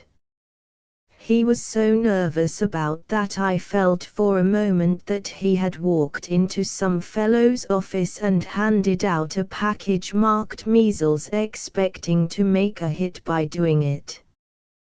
The next dealer we struck was a little, undersized, florid man, who had a twinkle in his eye that put you in good humor at once. This time Harry introduced me as a druggist out of a job, and Mr. Wise, the dealer, asked me if I was a good judge of spiritus frumenti. Try him, said Harry, and Mr. Wise started for his sash house, motioning for us to follow. We went to the farther end of the sash house, and there down inside a pile of sash Mr. Wise fished out a bottle of whiskey. I tasted of it. It's rotten, said I, and it was. Harry laughed and pulling a pint flask from his pocket, said, I told Jack to say that so I could offer you a pint of the best that's made. It was good. And although Mr. Wise did not know the difference, he pretended he did, and we didn't do a thing to that pint bottle between us in about 10 minutes. The talk of the morning had made me so dry I could hardly stand it. Harry got an order for 3 cars at that place, and then nothing of real worth turned up for a couple of days. It was always nuts to me to see Harry deal out the tips, as he called them, and when we struck a new lead and were working up a new game, he would say, I wonder what this geezer will take, cigars, whiskey, or soft soap. One morning about 8 o'clock we came in sight of a lumber yard with a small office. Standing above on the top of the office was a signboard on which was painted Captain J.J. Jones. I called Harry's attention to it and said, How is that for conceit? Harry commenced counting on his fingers, 1, 2, 3, 4, 5. That's the checker, Captain Jones, J.J., you are my meat. He needs the army tip and I'm the boy who can tip him. We walked into the office. There were 3 men there. Harry never hesitated a moment but walked up to one of them, held out his hand, and said, Captain Jones, I am pleased to make your acquaintance. There is not a man who ever fought in the Civil War that I would not go miles to see. I have always felt sorry that I did not live in those stirring times. What regiment were you in, Colonel? The Pennsylvania, said Mr. Jones, and there was no finer regiment in the service. The other 2 men had gone out of the office. Colonel, said Harry, it must have been grand to have led such a regiment as that on the field of battle. It must have been awe-inspiring to have sat there on the different horses that were shot from under you, giving your orders to the staff officers for this battalion to charge or that battalion to take a certain point of vantage. I can see you now, as you sat upon your milk-white steed, raise up in your stirrups and a determined look in your fearless face, wave your sword and say, "Follow me, men, victory is ours." Oh, but it must have been grand. I tell you, General, I cannot help but envy you just a little, and I will confess why. During the Spanish War I enlisted 7 times, and each time I was left behind because my height was too great for my width. It is awful, General, to be so afflicted. Now had I your commanding figure, Mr. Jones was round-shouldered and bow-legged, I might have died for my country, and had I a noble brow like yours, Mr. Jones' forehead sloped back like that of an ape, I might at least have married the daughter of a Moro chief and been court-martialed after I got home for leaving her with my mother-in-law. Harry was really out of breath, and Captain Jones broke in and said, "You don't belong in this town, do you? Are you a traveling man?" "Yes," said Harry, with a sigh, "I am a lumber salesman, but General, tell me of some of the rivers you swam and of some of the hairbreadth escapes you have been through. I could stay here all day and feast on your words. You knew Grant and Sherman and Lee well, didn't you?" "Oh, yes," said Captain Jones, "I have seen them all, but say, what are 2x4s worth, delivered here?" Harry woke up with a start. "By Jove, I must have forgotten myself." He took a price list out of his pocket and throwing it on the desk in front of the captain, said, "There are my prices, General, if you want anything pick it out, but let me sit down here near you and gaze on a man who at one time was a friend and confidant of General Grant. Talk about spreading it on thick, slush, and all that. Well, when we left the mighty man of war, Harry had orders for 7 cars of lumber." "Gee, that's a good order," said Harry. "I wonder if the bow-legged old chimpanzee is good for that much all at once." One night we got into a dealer's office about 6 o'clock. The dealer was just shutting up to go home. Harry always introduced me differently to everyone we met, and it happened that at this particular office he introduced me as a theological student. I was not at all surprised, as he had introduced me as almost everything. The dealer invited us to go with him for supper. I wanted to cut it out, but Harry leaned towards the house, as I suppose he thought he saw an order ahead. When we sat down to supper, there were besides Harry and myself, the dealer, his wife and 6 boys ranging from 12 to 20 years of age. They had a whole roast pig for supper, but it was the smallest pig I ever saw, either dead or alive. I was hungry, and as I looked around that table and saw the anxious eyes that were sizing up that pig, I could not help but think that if I could get one crack at it myself, that the rest of them would go to bed hungry. We were all seated, but there was nothing doing. I looked to see what the trouble was. The old man was nodding at me. I glanced at Harry, he was grinning. I looked myself over to see what was the matter with me, and then the old man spoke. "Please ask a blessing, Mr. Henderson." Then it occurred to me that Harry had introduced me as a theological student, and the perspiration started out all over me. I knew every eye was on me, and I looked at the pig for inspiration. The thought came to me that I must carry out the part if it took a wing. My eye rested on the pig as it stood on the platter on all fours, and its small size struck me more forcibly. I thought, and before I could suppress the words, I had said my thoughts aloud, "It's too d small." The boys had been worked up to a high pitch by the size of the pig and the failure to get started right, and they gave a holler that shook the dishes on the table. The old man looked ugly, the old woman fainted, and during the excitement Harry and I made a break for the door. We left that night. We had queered ourselves with the only dealer there.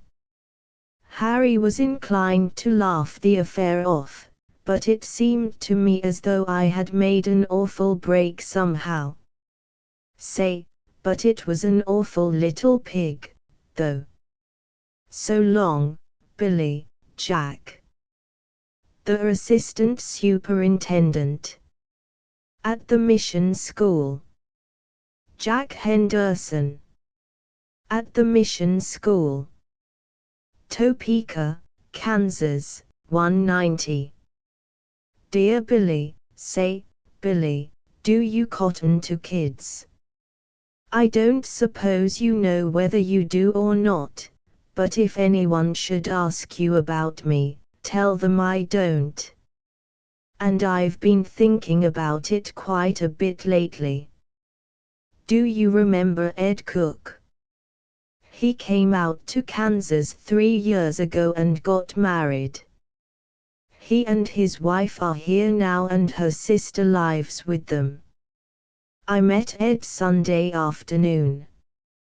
He was wearing a YMCA button, and looked the part so well that I didn't intend to speak to him, but he signaled me and piloted me up to the shelf in the apartment building where he sleeps.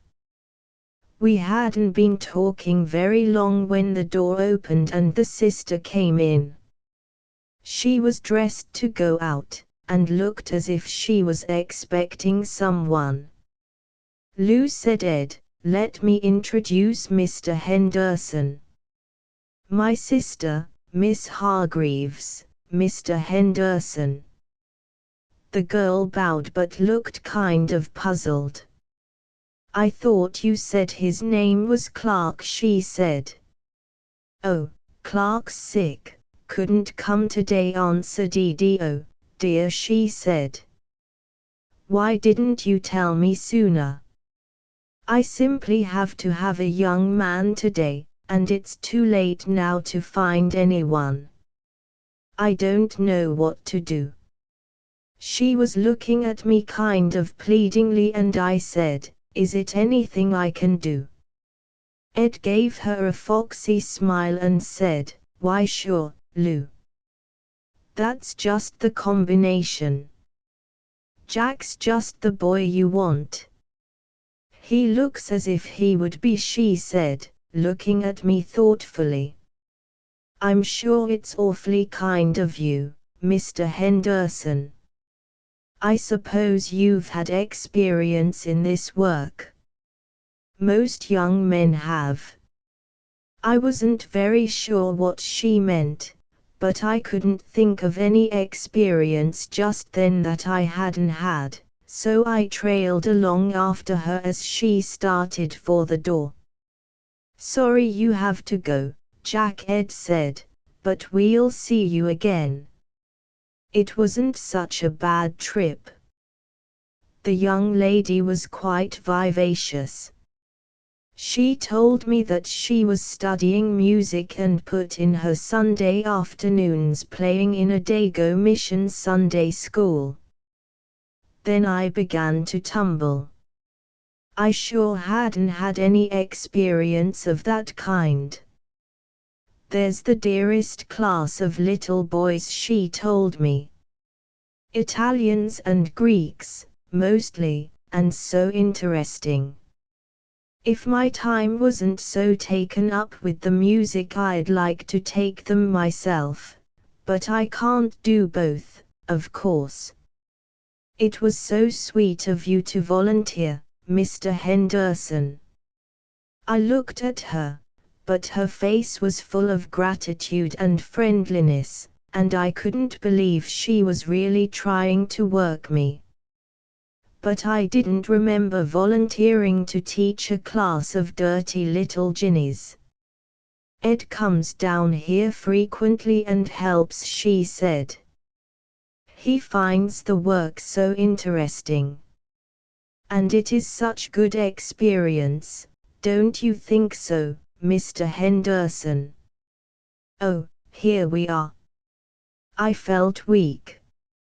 I looked up and down the street, but couldn't get out any good reason for deserting the lady just at that point.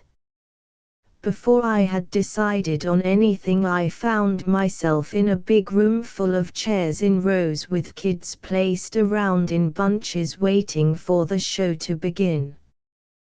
"We're a little late," Miss Hargreaves said, hastily, "but Miss Smith will take care of you."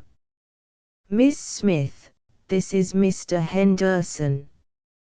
He wants to teach the class we were speaking of," and she was chasing down the aisle to the organ before I could get my breath. The other young lady was very cordial. She acted as though I was all she had been waiting for. She asked me if I had been in mission work long, and what I thought of the question of the evangelization of the slums of the cities, and if I had a quarterly. I answered no to the last question. She didn't give me time to answer the others, and she chased off and brought me a paper book which, she said, had the lesson in it. I looked around while she was off for the book. There was just one door to the room, and a fat woman was standing there, arguing with a little boy who wanted to get out. There didn't seem to be much doing in that quarter, so I braced up and prepared to take my medicine like a man. "Here are your boys," she said, piloting me to a bunch of greasy-looking little devils. "Boys, this is Mr. Henderson. You must be real good to him," and she gave us all a sweet smile and faded away. A pale young man with a sunny Jim face was standing by the bunch. He told me he was the assistant superintendent and had to keep order. He said he always gave a little extra attention to these boys. "I guess you'd better take them into the classroom early," he said. "They seem to be a bit uneasy today." He opened a little door in the wall and the kids fell over themselves into the next room. Then the door was shut, but I couldn't have heard what was doing in the next room, anyway, for the way those little Dagos were howling would have made a room full of maniacs seem like a summer breeze. Just to remind them that I was there, I picked up two of them and cracked their heads together. That seemed to interest them a little, and the other boys stopped to take rubbers at the fun. I couldn't see as I was hurting them any, so I went on batting them. The rest of the crowd evidently got a hunch as to what might be coming to them, for they all filed over to a row of chairs and sat down. It was so still all of a sudden that I could hear their heads crack as I brought them together. "Now, see here," said I, letting go of the two interesting little dears I was operating on, "I'm willing to do the fair thing if you give me the chance. If you can sit still without talking or moving, I'll give you each a quarter when they let us out of here. That's Isidore Simon. "He'll get a quarter," one of the kids said. But the rest of them were too anxious for the money to talk.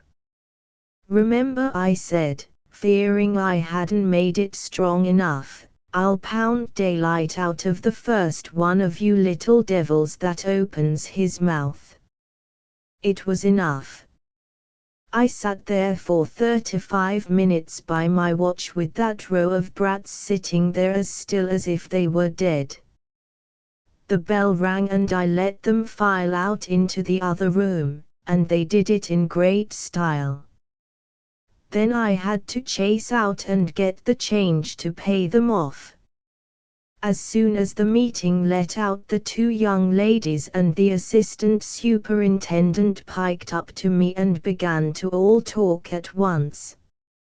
"Oh, Mr. Henderson," the girls said together, "we must congratulate you on your success.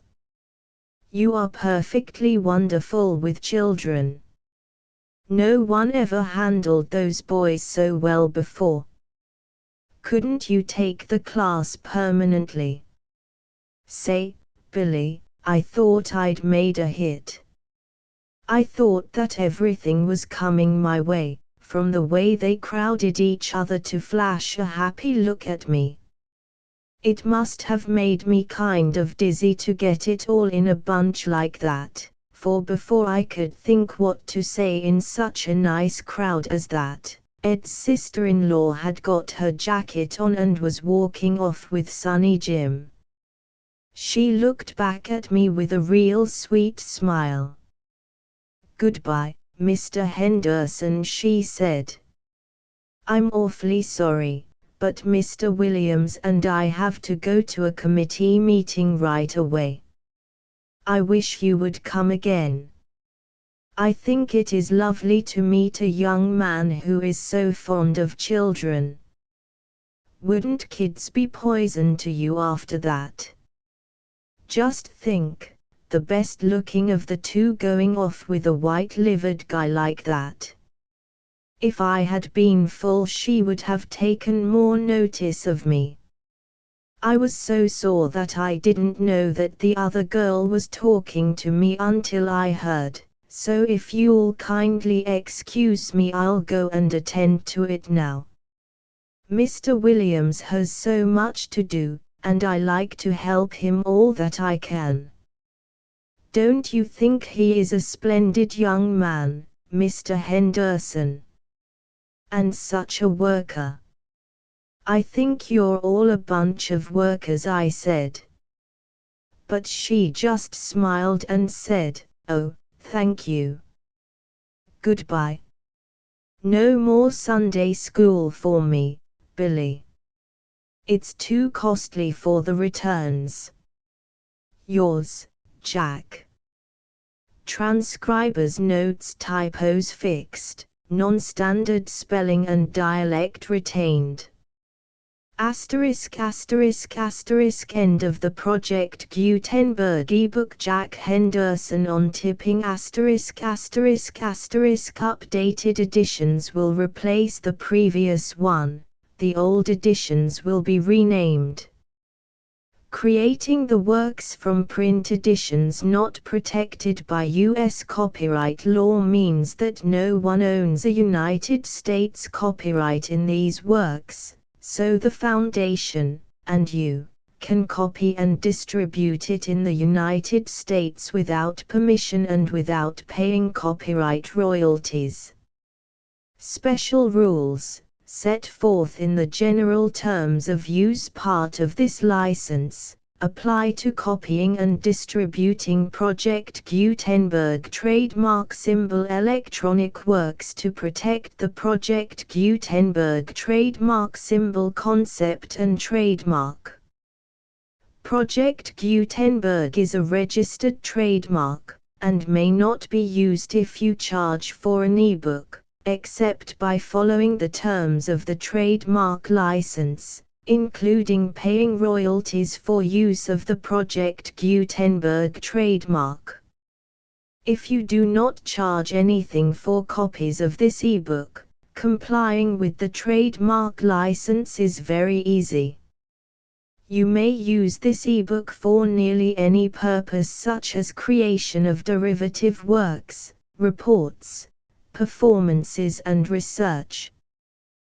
Project Gutenberg ebooks may be modified and printed and given away. You may do practically anything in the United States with ebooks not protected by U.S. copyright law. Redistribution is subject to the trademark license, especially commercial redistribution.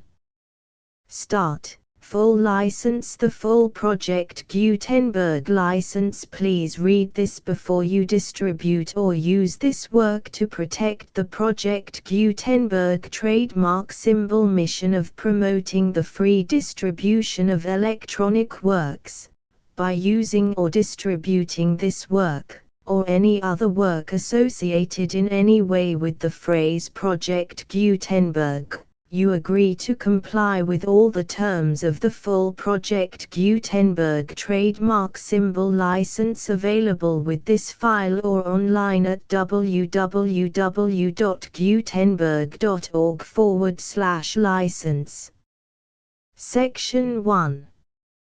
General Terms of Use and Redistributing Project Gutenberg Trademark Symbol Electronic Works 1.0.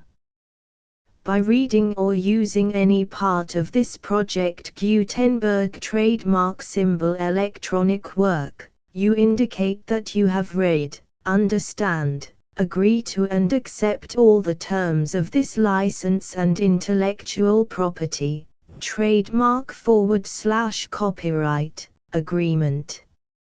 If you do not agree to abide by all the terms of this agreement, you must cease using and return or destroy all copies of Project Gutenberg trademark symbol electronic works in your possession. If you paid a fee for obtaining a copy of or access to a Project Gutenberg trademark symbol electronic work and you do not agree to be bound by the terms of this agreement, you may obtain a refund from the person or entity to whom you paid the fee as set forth in paragraph 1.e.8. 1.b. Project Gutenberg is a registered trademark. It may only be used on or associated in any way with an electronic work by people who agree to be bound by the terms of this agreement. There are a few things that you can do with most Project Gutenberg trademark symbol electronic works even without complying with the full terms of this agreement. See paragraph 1.c below. There are a lot of things you can do with Project Gutenberg trademark symbol electronic works if you follow the terms of this agreement and help preserve free future access to Project Gutenberg trademark symbol electronic works. See paragraph 1.e below. 1.c. The Project Gutenberg Literary Archive Foundation, the Foundation or PGLAF, owns a compilation copyright in the collection of Project Gutenberg trademark symbol electronic works. Nearly all the individual works in the collection are in the public domain in the United States. If an individual work is unprotected by copyright law in the United States and you are located in the United States, we do not claim a right to prevent you from copying, distributing, performing, displaying or creating derivative works based on the work as long as all references to Project Gutenberg are removed. Of course, we hope that you will support the Project Gutenberg trademark symbol mission of promoting free access to electronic works by freely sharing Project Gutenberg trademark symbol works in compliance with the terms of this agreement for keeping the Project Gutenberg trademark symbol name associated with the work. You can easily comply with the terms of this agreement by keeping this work in the same format with its attached full Project Gutenberg trademark symbol license when you share it without charge with others. 1.d. The copyright laws of the place where you are located also govern what you can do with this work. Copyright laws in most countries are in a constant state of change. If you are outside the United States, check the laws of your country in addition to the terms of this agreement before downloading, copying, displaying, performing, distributing or creating derivative works based on this work or any other Project Gutenberg trademark symbol work. The Foundation makes no representations concerning the copyright status of any work in any country other than the United States. 1.e. Unless you have removed all references to Project Gutenberg. 1.e.1. The following sentence, with active links to, or other immediate access to, the full Project Gutenberg trademark symbol license must appear prominently whenever any copy of a Project Gutenberg trademark symbol work, any work on which the phrase Project Gutenberg appears, or with which the phrase Project Gutenberg is associated, is accessed, displayed, performed, viewed, copied or distributed. This ebook is for the use of anyone anywhere in the United States and most other parts of the world at no cost and with almost no restrictions whatsoever. You may copy it, give it away or reuse it under the terms of the Project Gutenberg license included with this ebook or online at www.gutenberg.org. If you are not located in the United States, you will have to check the laws of the country where you are located before using this ebook. 1.e.2. If an individual Project Gutenberg trademark symbol electronic work is derived from texts not protected by U.S. copyright law, does not contain a notice indicating that it is posted with permission of the copyright holder, the work can be copied and distributed to anyone in the United States without paying any fees or charges. If you are redistributing or providing access to a work with the phrase Project Gutenberg associated with or appearing on the work, you must comply either with the requirements of paragraphs 1.e.1 through 1.e.7 or obtain permission for the use of the work and the Project Gutenberg trademark symbol trademark as set forth in paragraphs 1.e.8 or 1.e.9. 1.e.3. If an individual Project Gutenberg trademark symbol electronic work is posted with the permission of the copyright holder, your use and distribution must comply with both paragraphs 1.e.1 through 1.e.7 and any additional terms imposed by the copyright holder. Additional terms will be linked to the Project Gutenberg trademark symbol license for all works posted with the permission of the copyright holder found at the beginning of this work. 1.e.4. Do not unlink or detach or remove the full Project Gutenberg trademark symbol license terms from this work, or any files containing a part of this work or any other work associated with Project Gutenberg trademark symbol. 1.e.5. Do not copy, display, perform, distribute or redistribute this electronic work, or any part of this electronic work, without prominently displaying the sentence set forth in paragraph 1.e.1 with active links or immediate access to the full terms of the Project Gutenberg trademark symbol license. 1.e.6. You may convert to and distribute this work in any binary, compressed, marked up, non-proprietary or proprietary form, including any word processing or hypertext form.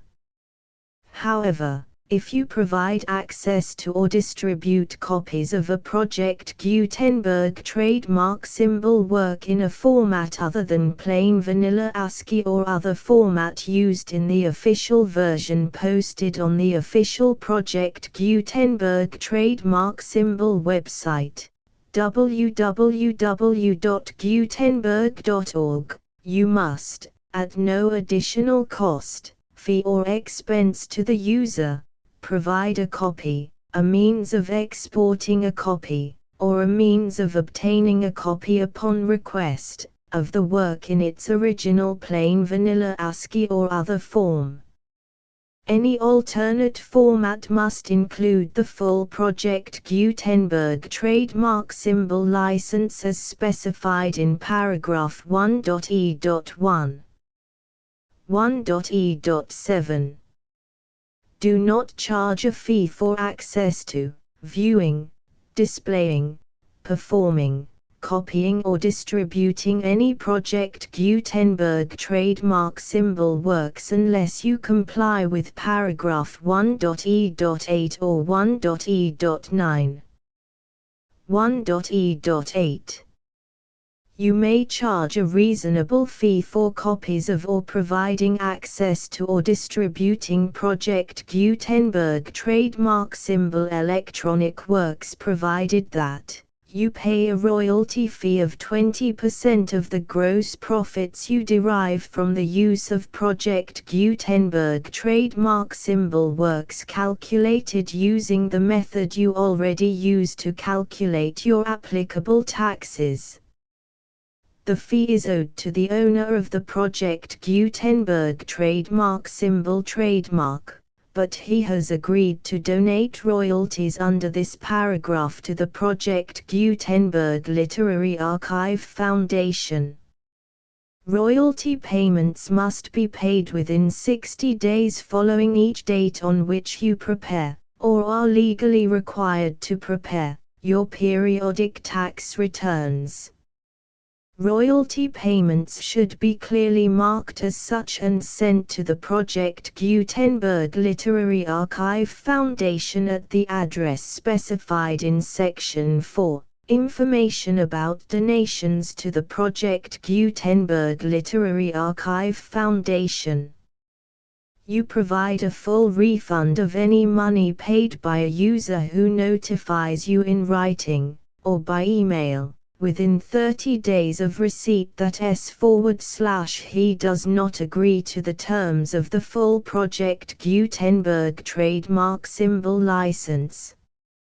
You must require such a user to return or destroy all copies of the works possessed in a physical medium and discontinue all use of and all access to other copies of Project Gutenberg trademark symbol works.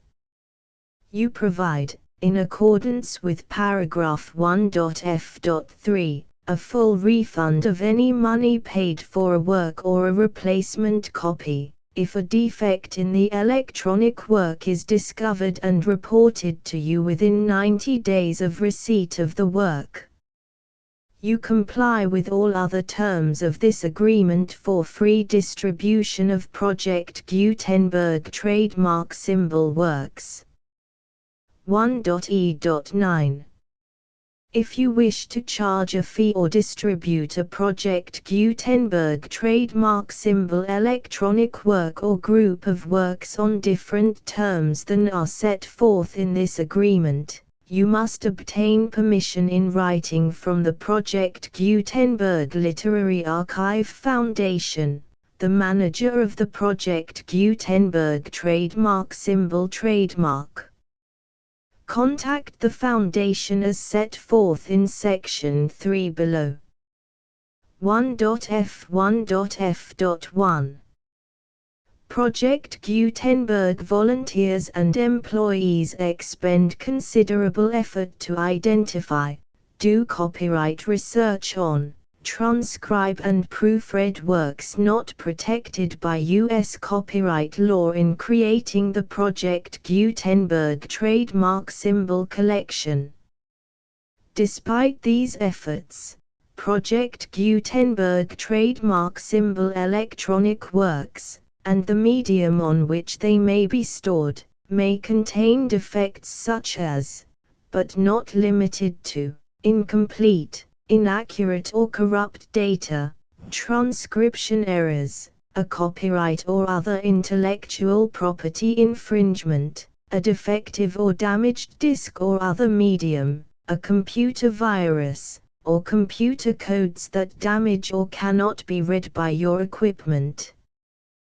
1.f.2 Limited warranty, disclaimer of damages, except for the right of replacement or refund described in paragraph 1.f.3, the Project Gutenberg Literary Archive Foundation, the owner of the Project Gutenberg trademark symbol trademark, and any other party distributing a Project Gutenberg trademark symbol electronic work under this agreement, disclaim all liability to you for damages, costs and expenses, including legal fees.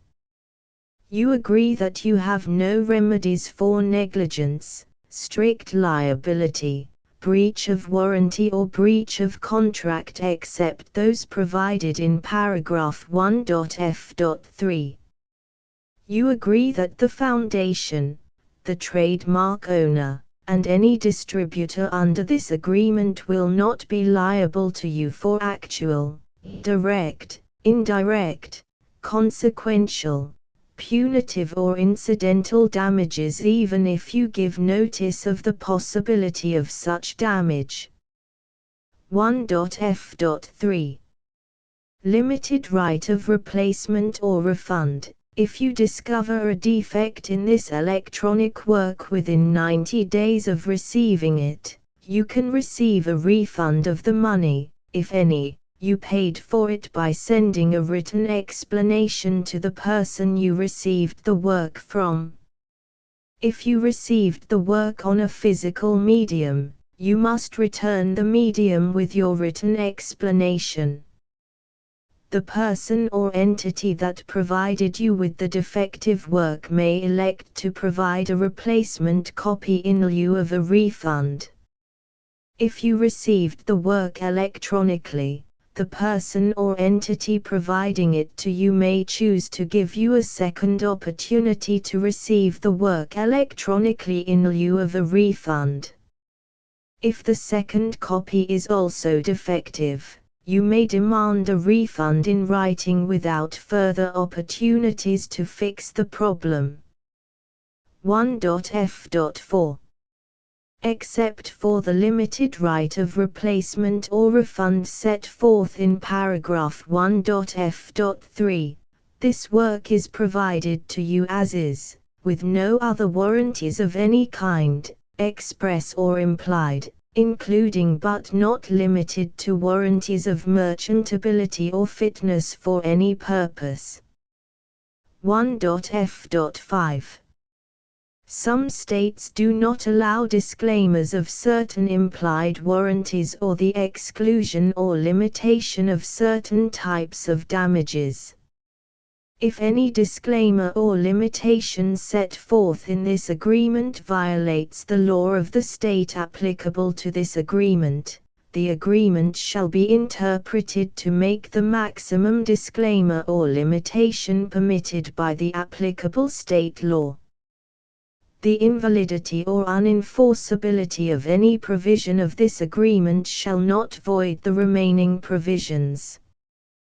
1.f.6 Indemnity. You agree to indemnify and hold the Foundation, the trademark owner, any agent or employee of the Foundation, anyone providing copies of Project Gutenberg trademark symbol electronic works in accordance with this agreement, and any volunteers associated with the production, promotion and distribution of Project Gutenberg trademark symbol electronic works, harmless from all liability, costs and expenses, including legal fees, that arise directly or indirectly from any of the following which you do or cause to occur.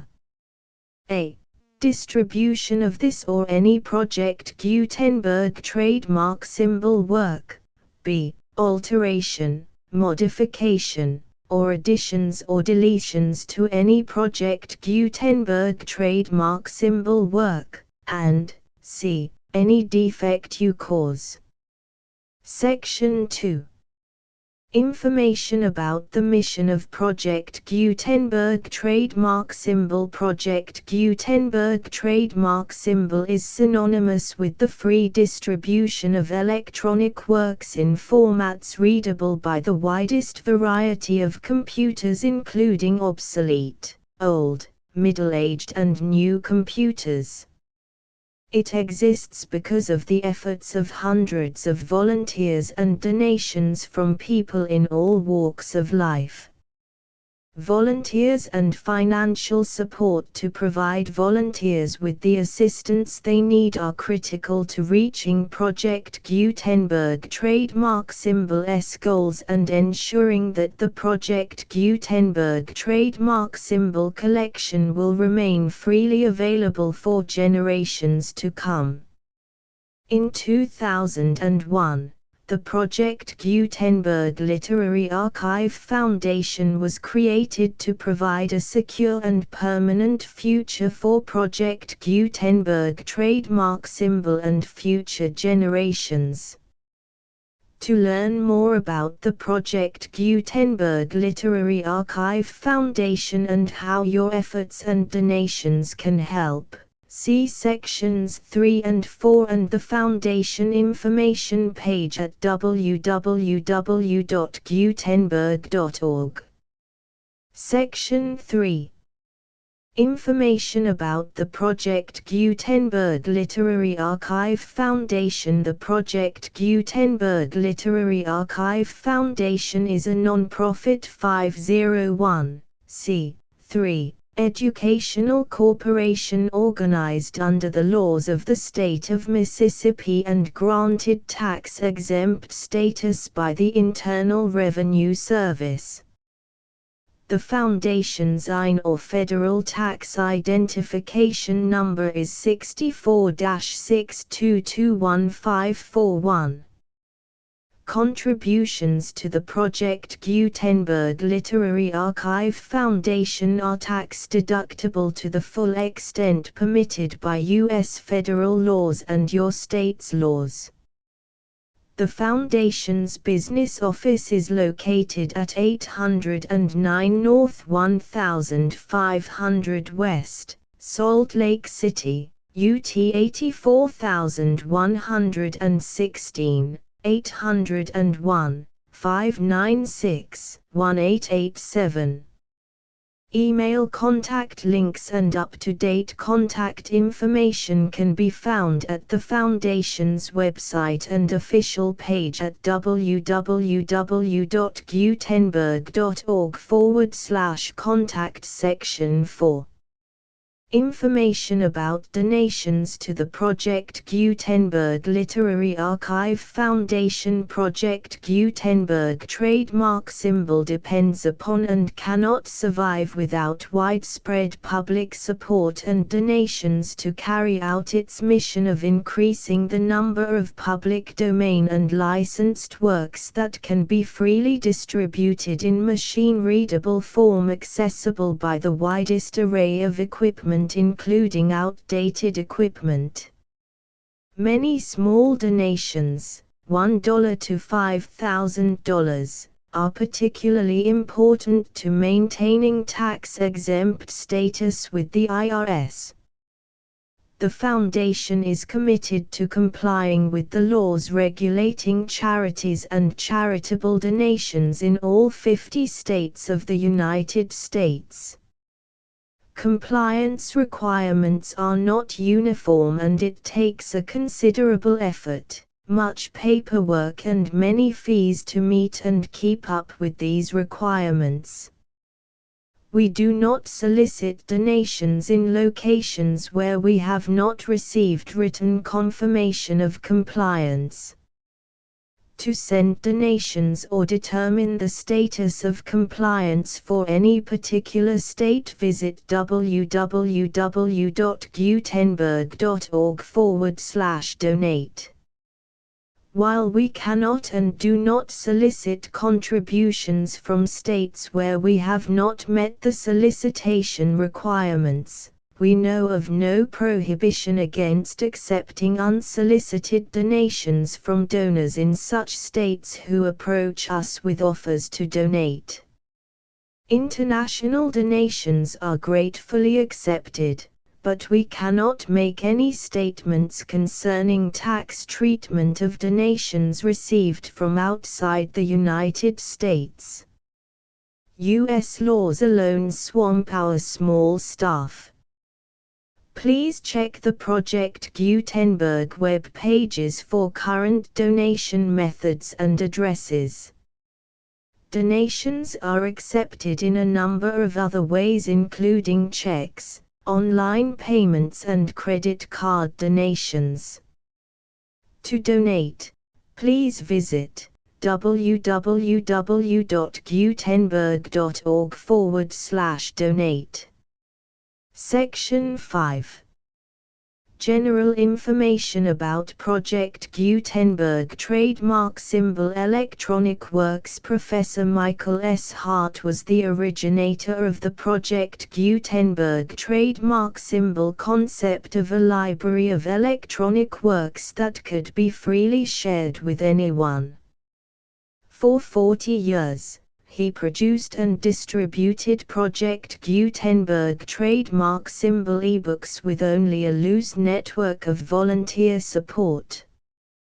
Project Gutenberg trademark symbol ebooks are often created from several printed editions, all of which are confirmed as not protected by copyright in the US unless a copyright notice is included.